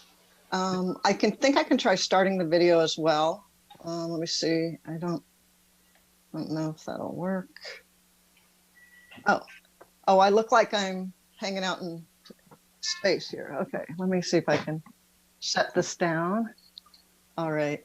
Hi, so I'm Sandy Young, and thank you for hearing this. I didn't really prepare anything. I just would really like to answer any of your questions on this. My understanding was that because it was previously offices and we wanted to use it for a combination of office and yoga, that the use permit is required. Okay, does anyone have questions of the applicant?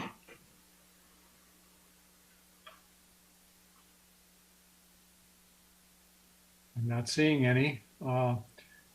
I will, if there are no questions, I'll take it out for other. Also has a question. Oh, I'm sorry, I can't see him. I don't. I don't. There was a couple things I did want clarification on.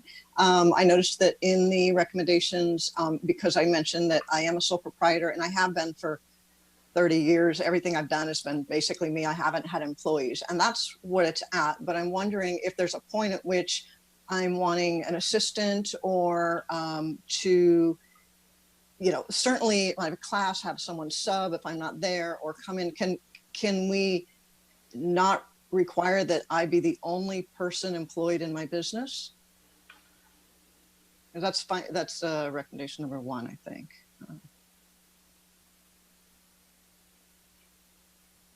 Is this in the conditions? Yes. It's the first condition. Now, it may be trying to say only one person at a time as an employee being there, which is pretty much how it would be, whether it's me teaching or leading a group or someone else. So that was actually one question I had, is that I didn't want to be restricted, that I couldn't have an assistant help me in the office or things like that. So you, rather than limit it to one, including the owner, you would like to have it be as many as 2? At least 2, because if I had someone come in and help me at the office, and well, I guess it depends on how you define employee, because I have someone coming in and subbing for a class. Does that count as me, or the person who's on my payroll for once a week or twice, 2 classes a week, or something? You know what I'm saying? It's like in this business, there's not going to be more than 1 or 2 people in the space who are employees, but there might be that I'm drawing upon a few different people. Does that make sense? Yeah. Are you going to address this, Wendy, at all? You're muted, Wendy. Thank you. I pushed the button and everything that time. So condition 1A could be changed to from employee shall be limited to 1, including the owner at any time, to employees shall be limited to 2, including the owner at any time. And so, I'm sorry, question. Does at any time basically just mean that's who is there, or that in that, let's say over a year's time? I guess I'm confused. I just want to understand the limitation, because I would like to know that yes, 1 or 2 people will actually be using the space at any given time, but I may draw upon, because in my industry, people I get it. get it, teach once or twice, yeah. How about employees shall be limited to 2, including the owner, at any one time during business hours? Sure, use of the space at any one time. Does that make sense? Is that what you're saying? Yeah, that's fine with me. That's fine. I have a question. Would you ever have 2 employees there and not the owner? I mean, why do we have to include the owner? Why don't we just say 2 employees? Thank you. Yeah, that would be good, because essentially if I'm out sick and I've got someone teaching, but I have someone else in the office, that would make sense. Any other questions to the applicant? Do we have anybody from the public that's joining in?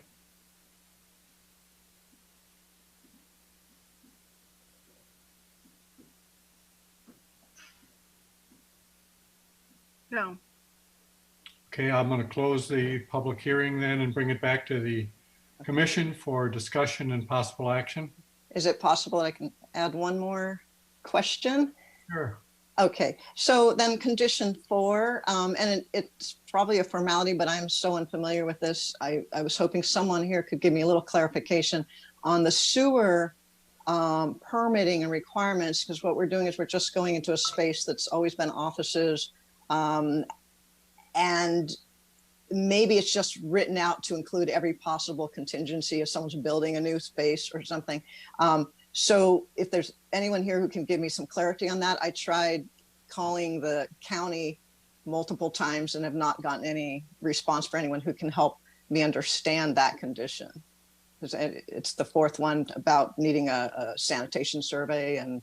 Sure, I can try to do that. So Okay, thank you. Yeah. when the application was received, it was referred out to a number of agencies for comment. And this comment came back specifically from PRMD, so we need to include it as a condition of approval. Okay.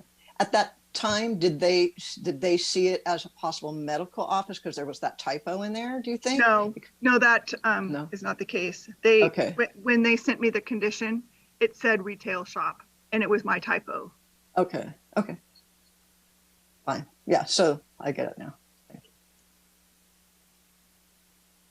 you. So that stays as a requirement then, is that correct? Yes. Okay.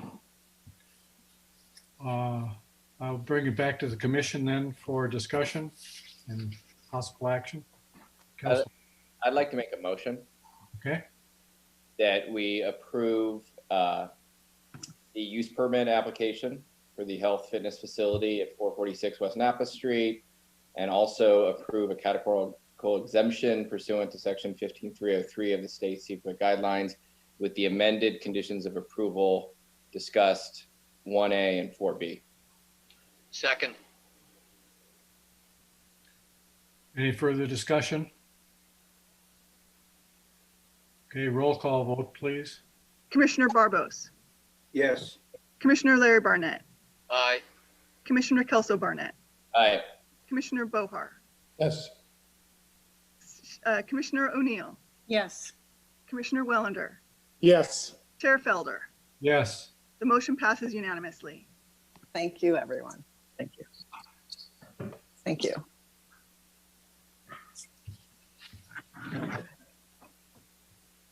Thank you. okay, thank you, Sandy. Good luck. Thank you all. Appreciate it. Thanks. Thank you.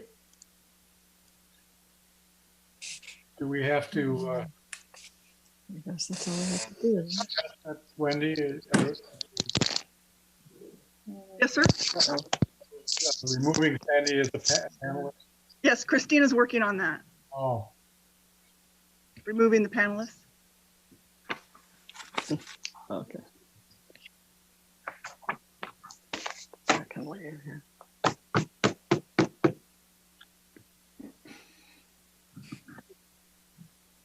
okay. All right, that brings us to items for discussion. And what I did is I realized that we have had all sorts of interruptions because of the coronavirus and whatever on trying to get moving on development code changes.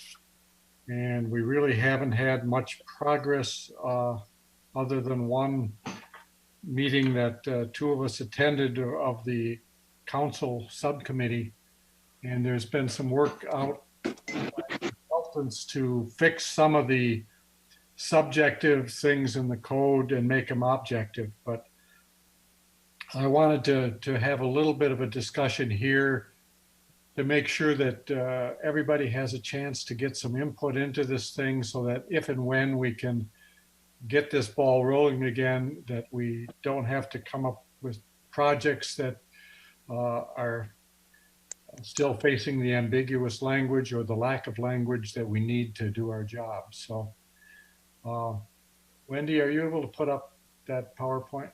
Sure. Just give me a moment here.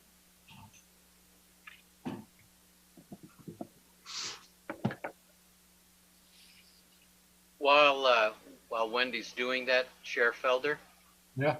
are we going to be able to hear from our planning director regarding the city's work plan with regard to the consultants that have been hired to work on this, and whether or not that's going to continue? And given the serious budget deficit that's now growing in the city day by day, I certainly would hope that he would chime in at some point during this item. okay, thank you. Okay, so I just got a couple of slides here to kind of reiterate what most of this stuff was presented at the joint meeting with the city council as part of the report from our planning director. But I wanted to put these things out there and put them in the record so that at least we have, and I can have Wendy send this presentation to everybody on the commission so that you can see if this list is complete or if you want to add things to it. And the next time we get together, you can continue to build on these changes that we want to make. So I don't think I'm going to read through them, but I'm going to just give you the idea that this covers a lot of the things we found in projects that were coming before us that needed some change of one sort or another. So I wanted to present those. If I could have the next slide. And this just continues. So there are things like the changes to site standards for development and some of the other review that we wanted to do. Next slide, please. When you say change site standards, these are just things that are going to be examined, or is there a intent that's associated with changing these standards? There's an intent. There was a lot of conflict between site coverage and some of the other things in terms of pad size, the idea there for temporary tents that we've faced in the past. So there are things that would have to be modified in the code to clarify and to cover things that weren't covered. Okay, thank you. Okay, if I just go on to the next slide, please.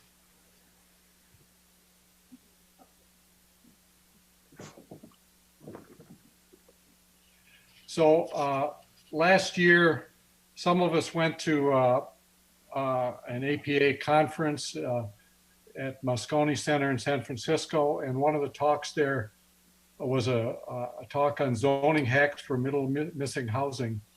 And I think that what we're getting around to is that if we really want to take advantage of providing affordable housing in our community, if we want to do appropriate infill development, that we have to start thinking outside of the standard box that we're used to for our zoning requirements. And so there's just a list of 5 points here that I'll just quickly go through for your consideration. And just when Wendy can send this out, you can take a look at them and see if it makes sense to you to even consider these things. But I would like to keep the ball rolling, and if we can make changes to the development code that makes sense to increase our ability to provide housing, that I want to do it. So next slide, please.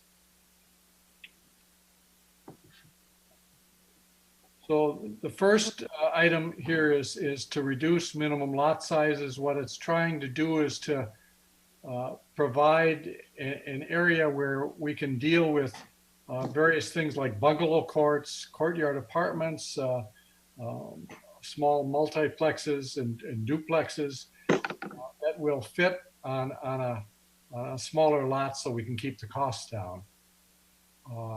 Next slide, please. The ways that you can do this is you can try to ensure house scale buildings, as they're calling it, so that you're not trying to fill up the lot with the way developers do, but if you constrain the size of the width and the depth, you're constraining the size of what you can build on it, and you might get more affordable units as a result of that. Next slide, please. So then you can talk about, do we have just single family zoning, or do we start to allow increased densities regardless of the lots and what zoning area that they had been included in the past. So again, it just trying to give us some flexibility to allow different types of housing to fill up the spaces that we've got. Next slide, please. In the move to talk about what we're doing in terms of requirement, what goes on the lot, I think we need to take a look at our parking requirements and try to provide minimum or no requirement for how many cars that have to park in a given situation, provided that it fits the area that we're talking about. But I think it's certainly an area that I think we have to review. And then finally, one more slide, please.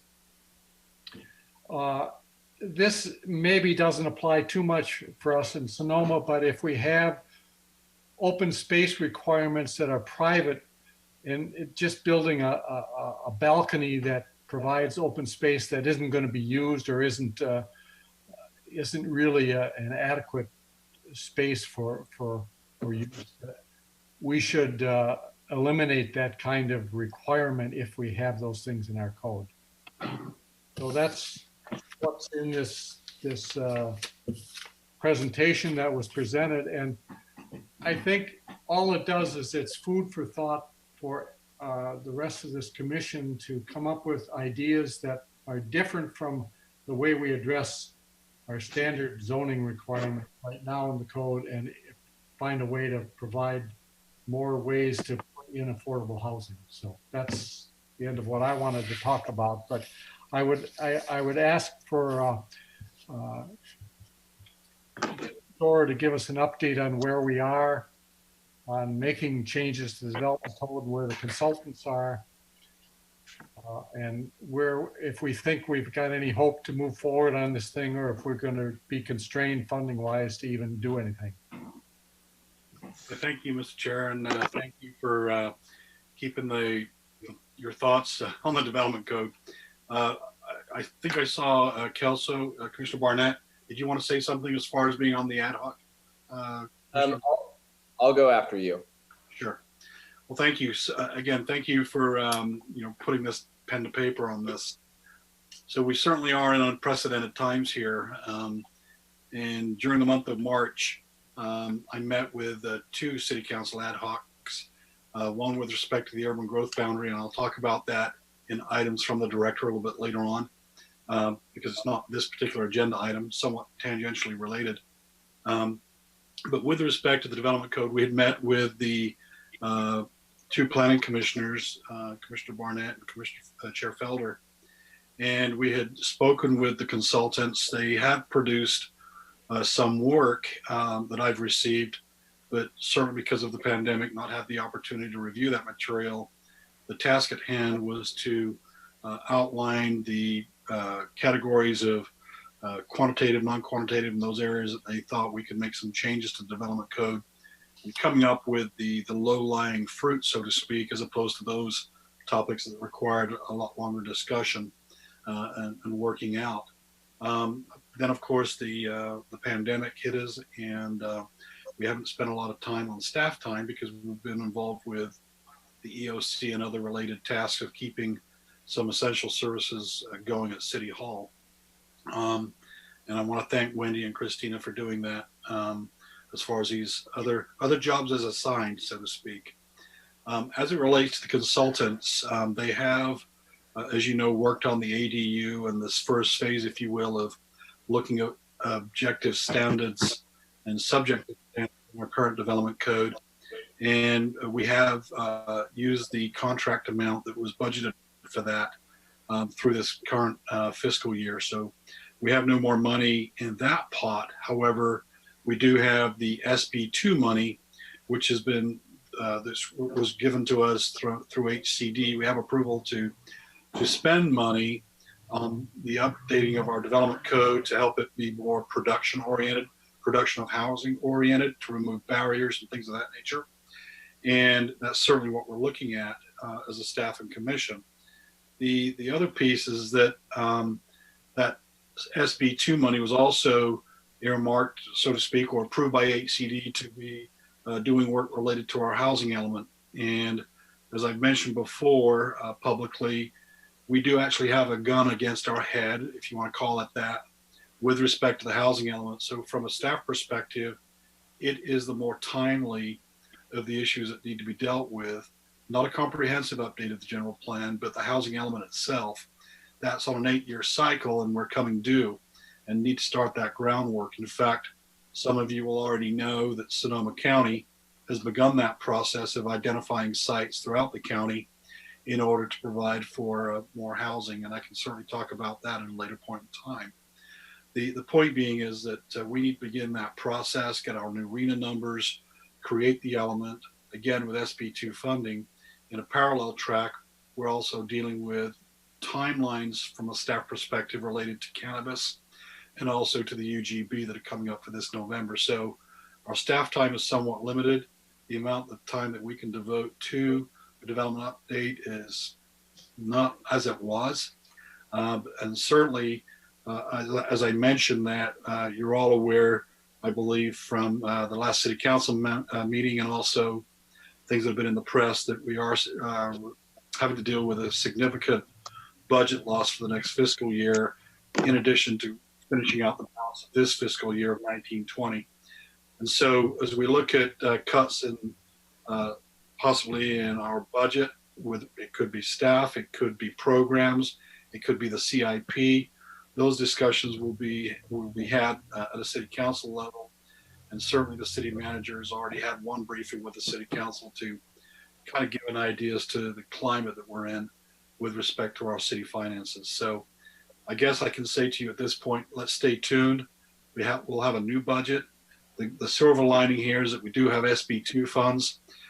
The blessing about that $160,000 is that we can augment that with some other money called a LEAP funding that Christina's working on. That's an additional $60,000 that can supplement the SB2 funding that we got. The neat thing about the SB2 funding from HCD is they did not lock us in to the amounts that we kind of estimated that we would be spending on either the development code or the housing element. So we have to finesse that pool of money with the timelines that we have, making sure that we get the jobs done that we're mandated to by law, and then also try to figure out how to spruce up our development code with short-term fixes and with maybe a longer, more comprehensive movement. And if all goes well, we may be able to do some of that work as a staff on the development code and also do a lot more work on the housing element ourselves, because our goal would be to utilize staff services rather than have layoffs and things of that nature versus hiring consultant staff to do work that we can do ourselves, although it may well be at a more prolonged timeline. And those are some of the things that I have to look at, Mr. Chair. That concludes my comments. Okay, thank you. Go ahead, Larry. Well, I just want to say, and I'm looking here in part to get see what the opinion of my fellow commissioners is, which is that I was pleased at the opportunity to be on this commission, not because I thoroughly enjoy making decisions about fence heights, but because I specifically felt that my own personal history and experience in the past could be brought to bear to issues pertaining to the general plan and development code. Speaking for myself, and I'd like to hear from other commission members about this, I would be more than willing, in fact, I would be pleased to initiate additional planning commission meetings specifically geared to some of this work having to do with the development code and potentially the housing element, so as to reduce the amount of effort that has to be put into hiring consultants or outside parties to refine these documents to suit both the state's needs and Sonoma's needs. And I think we've got a fantastic resource here on the Planning Commission of some really intelligent and talented and experienced people. And I would hope that the sentiments here is to, because I'm not finding this Zoom thing great, but I'm not finding it terrible. I think there's an opportunity to get some work done. And I would hope that the city would want to take advantage of the time, experience, and labor that a group like this would be willing to offer to the process. Thank you, Larry. I certainly agree with that. I would love to see us do as much as we can, as often as we can, to move this thing forward. So that's one reason I put an agenda item on, so we could at least have one more pass at it. How do other people feel? Kelsall? I just wanted to say a few things. One, I appreciated the presentation that Chair Felder put together. I think it's important.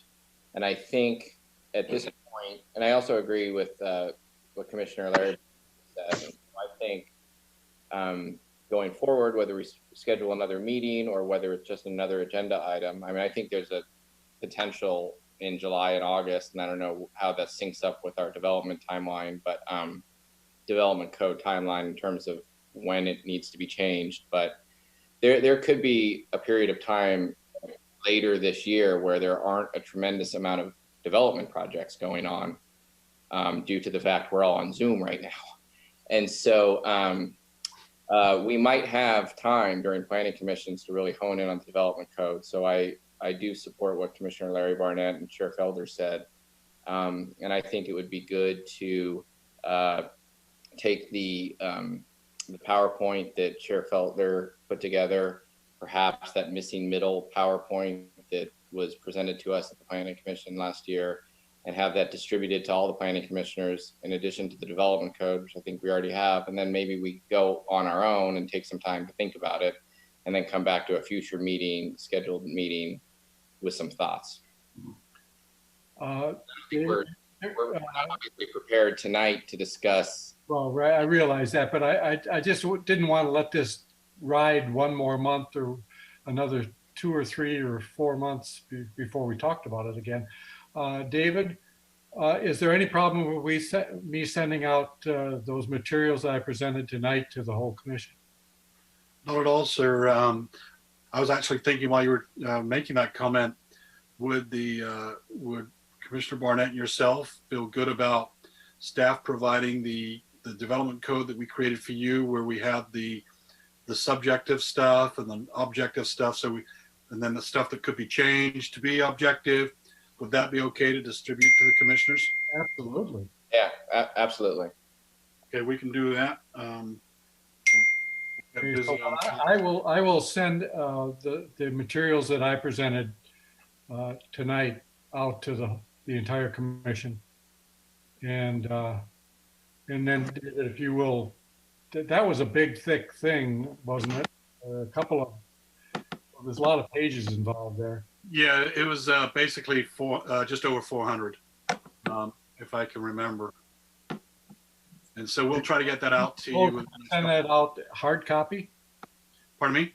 Are you proposed to send that out as hard copy?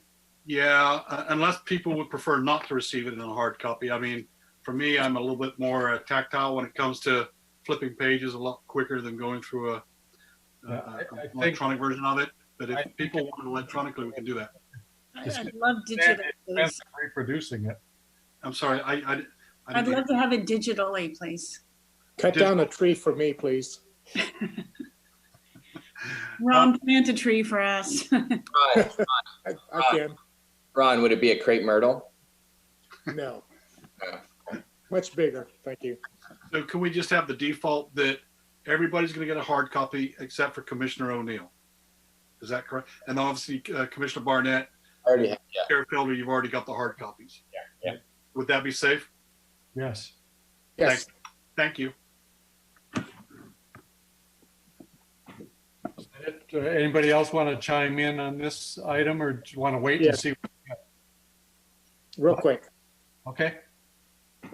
Two thoughts is I, like my fellow commissioners, totally support the idea of spending more time on doing whatever we can to update the development code, particularly with some fiscal constraints.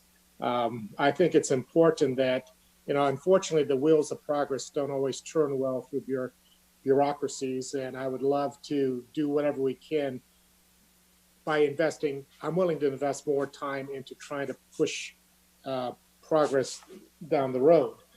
And likewise, I just wanted to say I too support the idea that if we have some SB2 funding available, I would much rather see us keep staff and do what we can in-house and minimize the consultant expenditures with the idea that staff has the skill sets and the background and the experience that will allow us to move things forward. Certainly appreciate that. Thank you, Thank Commissioner Felder and Wallander and Barnett, as you've been working with us on these particular topics, and also the rest of the commissioners that have provided input. What we'll do is we'll be talking with the City Council about budget priorities in the next 30 days. We'll be having, I believe there's going to be perhaps 3 meetings on the budget, so you may want to kind of stay tuned to that and listen to some of that dialogue as we get a budget adopted mid-June, I think.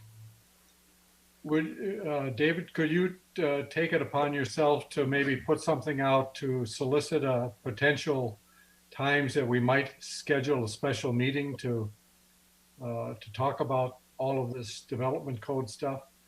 I would prefer to do it as a special meeting and not be tied down to other agenda items. Well, certainly we have a meeting. We have one item that's being continued tonight to the June meeting.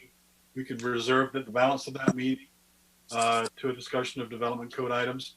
The only concern I have is I'd like to give have the opportunity for the council to provide its input on direction on its priorities. And it may well be Dev Code is right up there still. So I'm thinking maybe what we'll do is look to July, maybe a special in July, or dedicate the July meeting to this. I mean, if it's only involving us, there's not much cost involved in having a special meeting, is there? No, that's correct. So yeah, if you want to do it part of a regular or an additional, like Commissioner Barnett said, we've not got a lot of applications that are surfacing to the point of come to the commission in June and July. So I think July would be the optimal time that we could dedicate either a regular or a special or both. And I don't know again what the world is going to look like in July or August, but if there's any way we could have this discussion in person, Yes. I would appreciate that, not just for us, but I think the public does not turn out for Zoom or doesn't get as involved in Zoom as easily as they would coming to a meeting. And so if we can not sacrifice our timelines, but also put it at a time when we're allowed to have this together, I think that would also be beneficial. Yeah, if we could do something like we did in March, where, if we don't have a bunch of controversial items on an agenda, if we limit it to development code, and keep ourselves separated in a room like the chambers, there probably wouldn't be very much public participation, even though it has to be a public meeting. So, Yeah, Mr. Chair, I did explore that option, and at this point, until the health officer goes even more relaxed, that's not going to happen. We're fully Zooming until further notice. I realize that, but we So- might hold out hope that in July it might relax a little Yeah, bit. and well, yeah, for that benefit there too, and also I'll have perhaps budget direction from the council as well that I can share with the commission. Okay. Yes, but I'll certainly look towards July if we need to go to the special meetings as well. Commissioner Wellender, I see your palm. Thank you.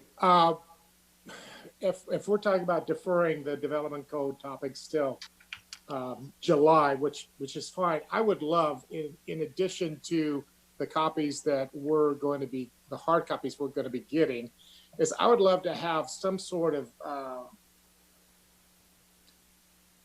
not briefing, but some sort of breakdown to help us focus on the areas that we need to really focus in on, whether they be bullet points or specific questions, so that we independently can do our homework, so that if we're deferring our next formal publicized gathering to July, whether it's Zoom or not, we'll have had the opportunity to do our homework and have some sort of glimmer of hope that we'll actually make some progress.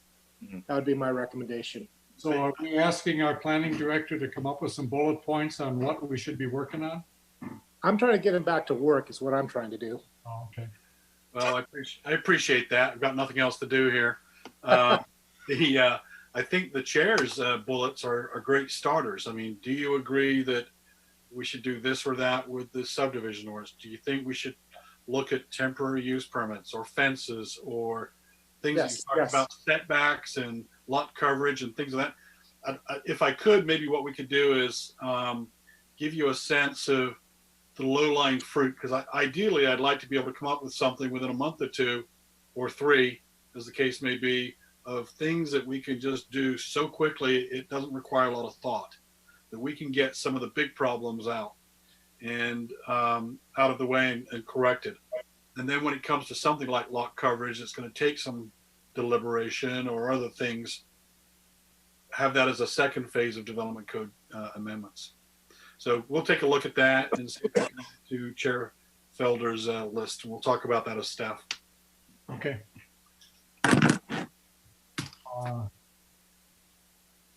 I guess that's it for this item then. So issues update. I think we're back to David and UGB, huh? Yeah, hang on a sec. I got to find my notes now where I put them. There we go. It was on the, I had one card here and I was putting all those motions on the back of it. I think that's the first time I've experienced 3 negative motions. So that was kind of fun. Offend or any project. Well, it's crazy. It's a crazy world. So Monday night, we have a city council meeting. And on that, I want to point out that there will be an item regarding somewhat land use matters, if you will. This would be a possible resolution that could be adopted by the council that will be talking about how to help businesses through their recovery and reopening. And I've been working with the city manager and the chamber, the Vintners and the Groves Alliance and the Visitors Bureau, try to come up with a plan for how, when things are eased, that there will be a smooth transition into trying to assist some of the businesses and getting their feet back on the ground. Also on the council agenda, you'll see, I believe the agenda's out. I could be wrong. It may be first thing tomorrow morning, that the Verizon appeal will be continued to June the 15th. We were hoping to have a continuance through beyond the pandemic, but Verizon were not amenable to that. So we do have to conclude the city council hearings by June the 30th. So we were not prepared because of the inability to share in a meaningful public participatory process until the last we've had publicly to allow for the public to participate better by phone or as guests or however Wendy was calling it tonight. So we'll be actually continuing that item Monday night, June 15th. Next Tuesday night, we've got a DRC meeting in the same format that we have tonight. There'll be, I think we're up to about 10 items on that agenda, about half of which were continued from the the April meeting, I think, that we didn't have. Two more items. One is that tomorrow is the end of the period that I created for comments to come back on the UGB ballot initiative language. And as of this morning, I had 2 comments from members of the public. And as we speak now, throughout the course of the meeting, I've got almost a dozen, only because the Greenbelt Alliance has been asking folks to support what they submitted later this afternoon. So I suspect I'll be getting more of those. They're pretty much form letters. So if you have comments on the UGB you'd like to get to me, that'd be great. End of business tomorrow.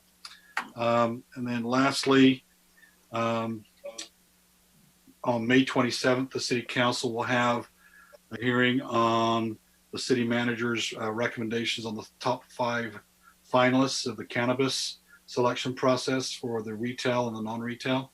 So if there's an interest there, you can participate in that City Council meeting. That concludes my comments, Mr. Chair. Thank you. We will then move along to comments from the commission, and I will give Commissioner Wellender his shot. Thank you. First, I have a question for David, and more out of curiosity, not feeling overly slighted. But I was expecting some opportunity to discuss the Broadway restriping and then make our comments to City Council. And I see that we were usurped or whatever. What was the impetus behind that sequence? I need to be careful because it's not an agendized item. Maybe I can talk offline with you about that. The City Council did discuss it at their meeting, and I think it centered around reconsideration. So is it going to be coming to us at some point?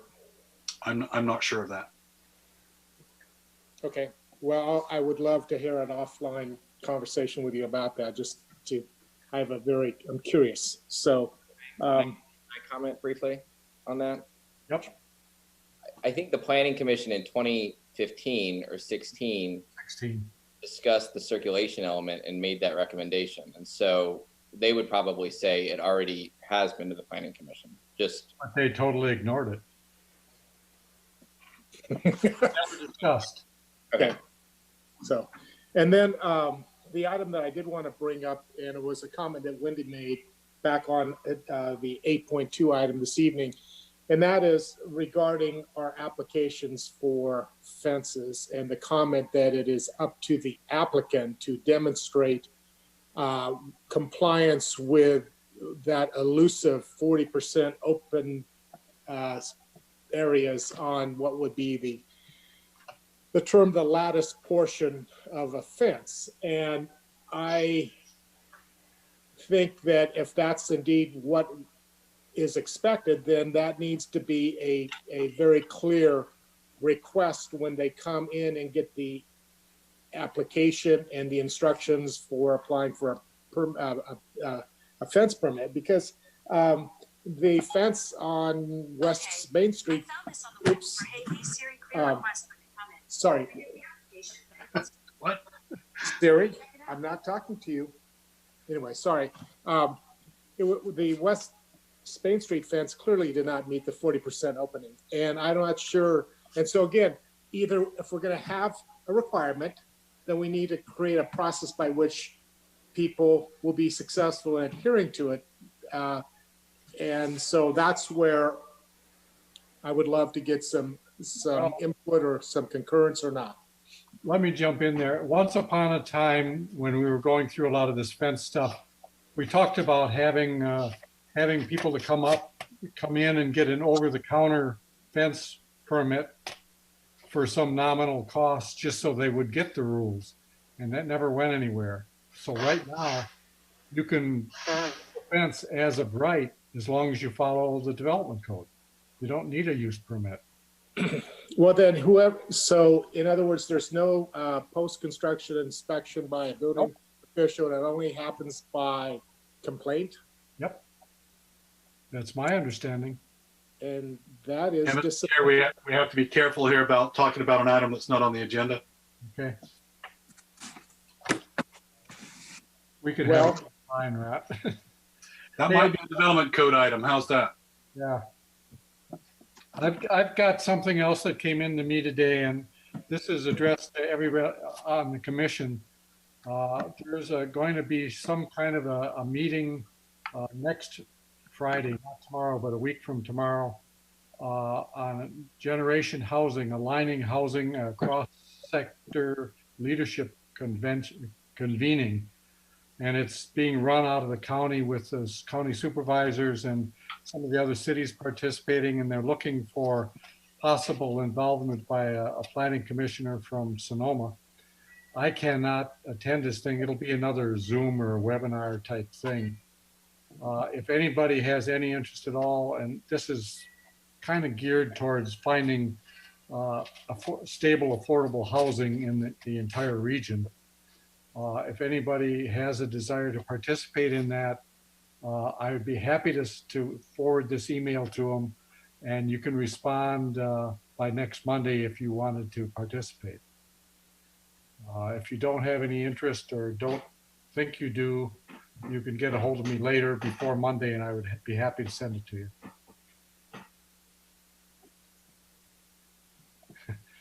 There's a lot of muted things right in front of me now. Okay, that's all I've got. Anybody else have comments from the commission? Sheila, you're on mute.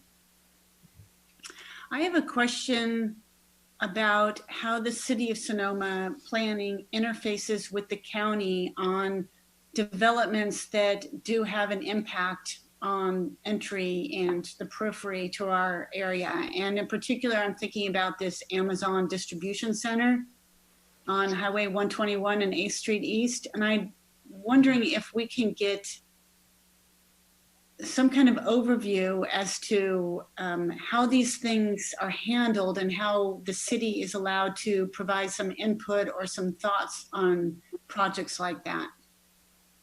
So, Mr. Chair, I can address that very briefly again, being sensitive to what we can and cannot talk about. But in a nutshell, we do. Well, as of a year ago, about a year ago, when I arrived, I initiated a process with the county because things were occurring in the unincorporated county around our borders that we were not knowing about. And so I do get myself directly emails from the Permit Sonoma folks. I'm in contact with Jane Riley, who's their comprehensive planner with respect to housing matters. On this particular site, on the southeast side of the city, there is a site plan that was approved.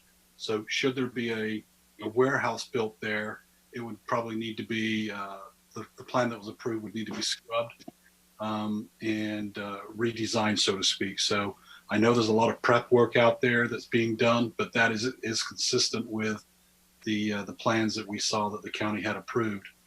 When it comes to housing, I referred earlier to some housing projects that were going through the county for rezones.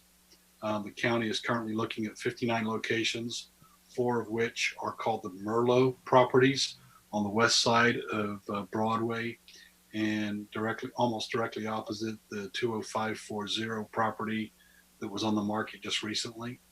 And we are in conversations with the county as to why they're identifying those sites for rezone within our UGB. And I'll be reporting to the city manager and city council and also to yourselves at some point about our response to those kind of activities on our borders. Just to respond to Sheila's question, I think, in my time that I spent on the Citizens Advisory Commission, when there was a huge project or like this that was coming through, that's the type of thing that should have been placed on their agenda so that at least there was an opportunity for not only the city, but the rest of the county to participate, or the valley to participate in what was going on. It's strictly advisory, but it would go to the PRMD at least. Well, clearly, before my arrival, I know that that was the process. I don't know how active that group has been. But in that process, I've been wanting to get a look at the exact application that come in. So for example, just this week, we received a lot line adjustment out on Lovell Valley Road. Okay, well, that's a little bit of ways from us. It's not directly in our sphere of influence or UGB, but certainly when there's something that's close to us, I do provide comment or have the ability to provide comment from the department. When it comes to how this particular set of rezones that I've referred to, that's a direct issue for the city. Anyone else have any commissioner comments? Seeing none, I think we're going to call this meeting adjourned. I'll take a motion for that. So moved. Is there a second? Second. Second. All in favor? Aye. Aye. The meeting is adjourned. Thank you all. Thanks, Bob. Stay safe, everyone. Yep.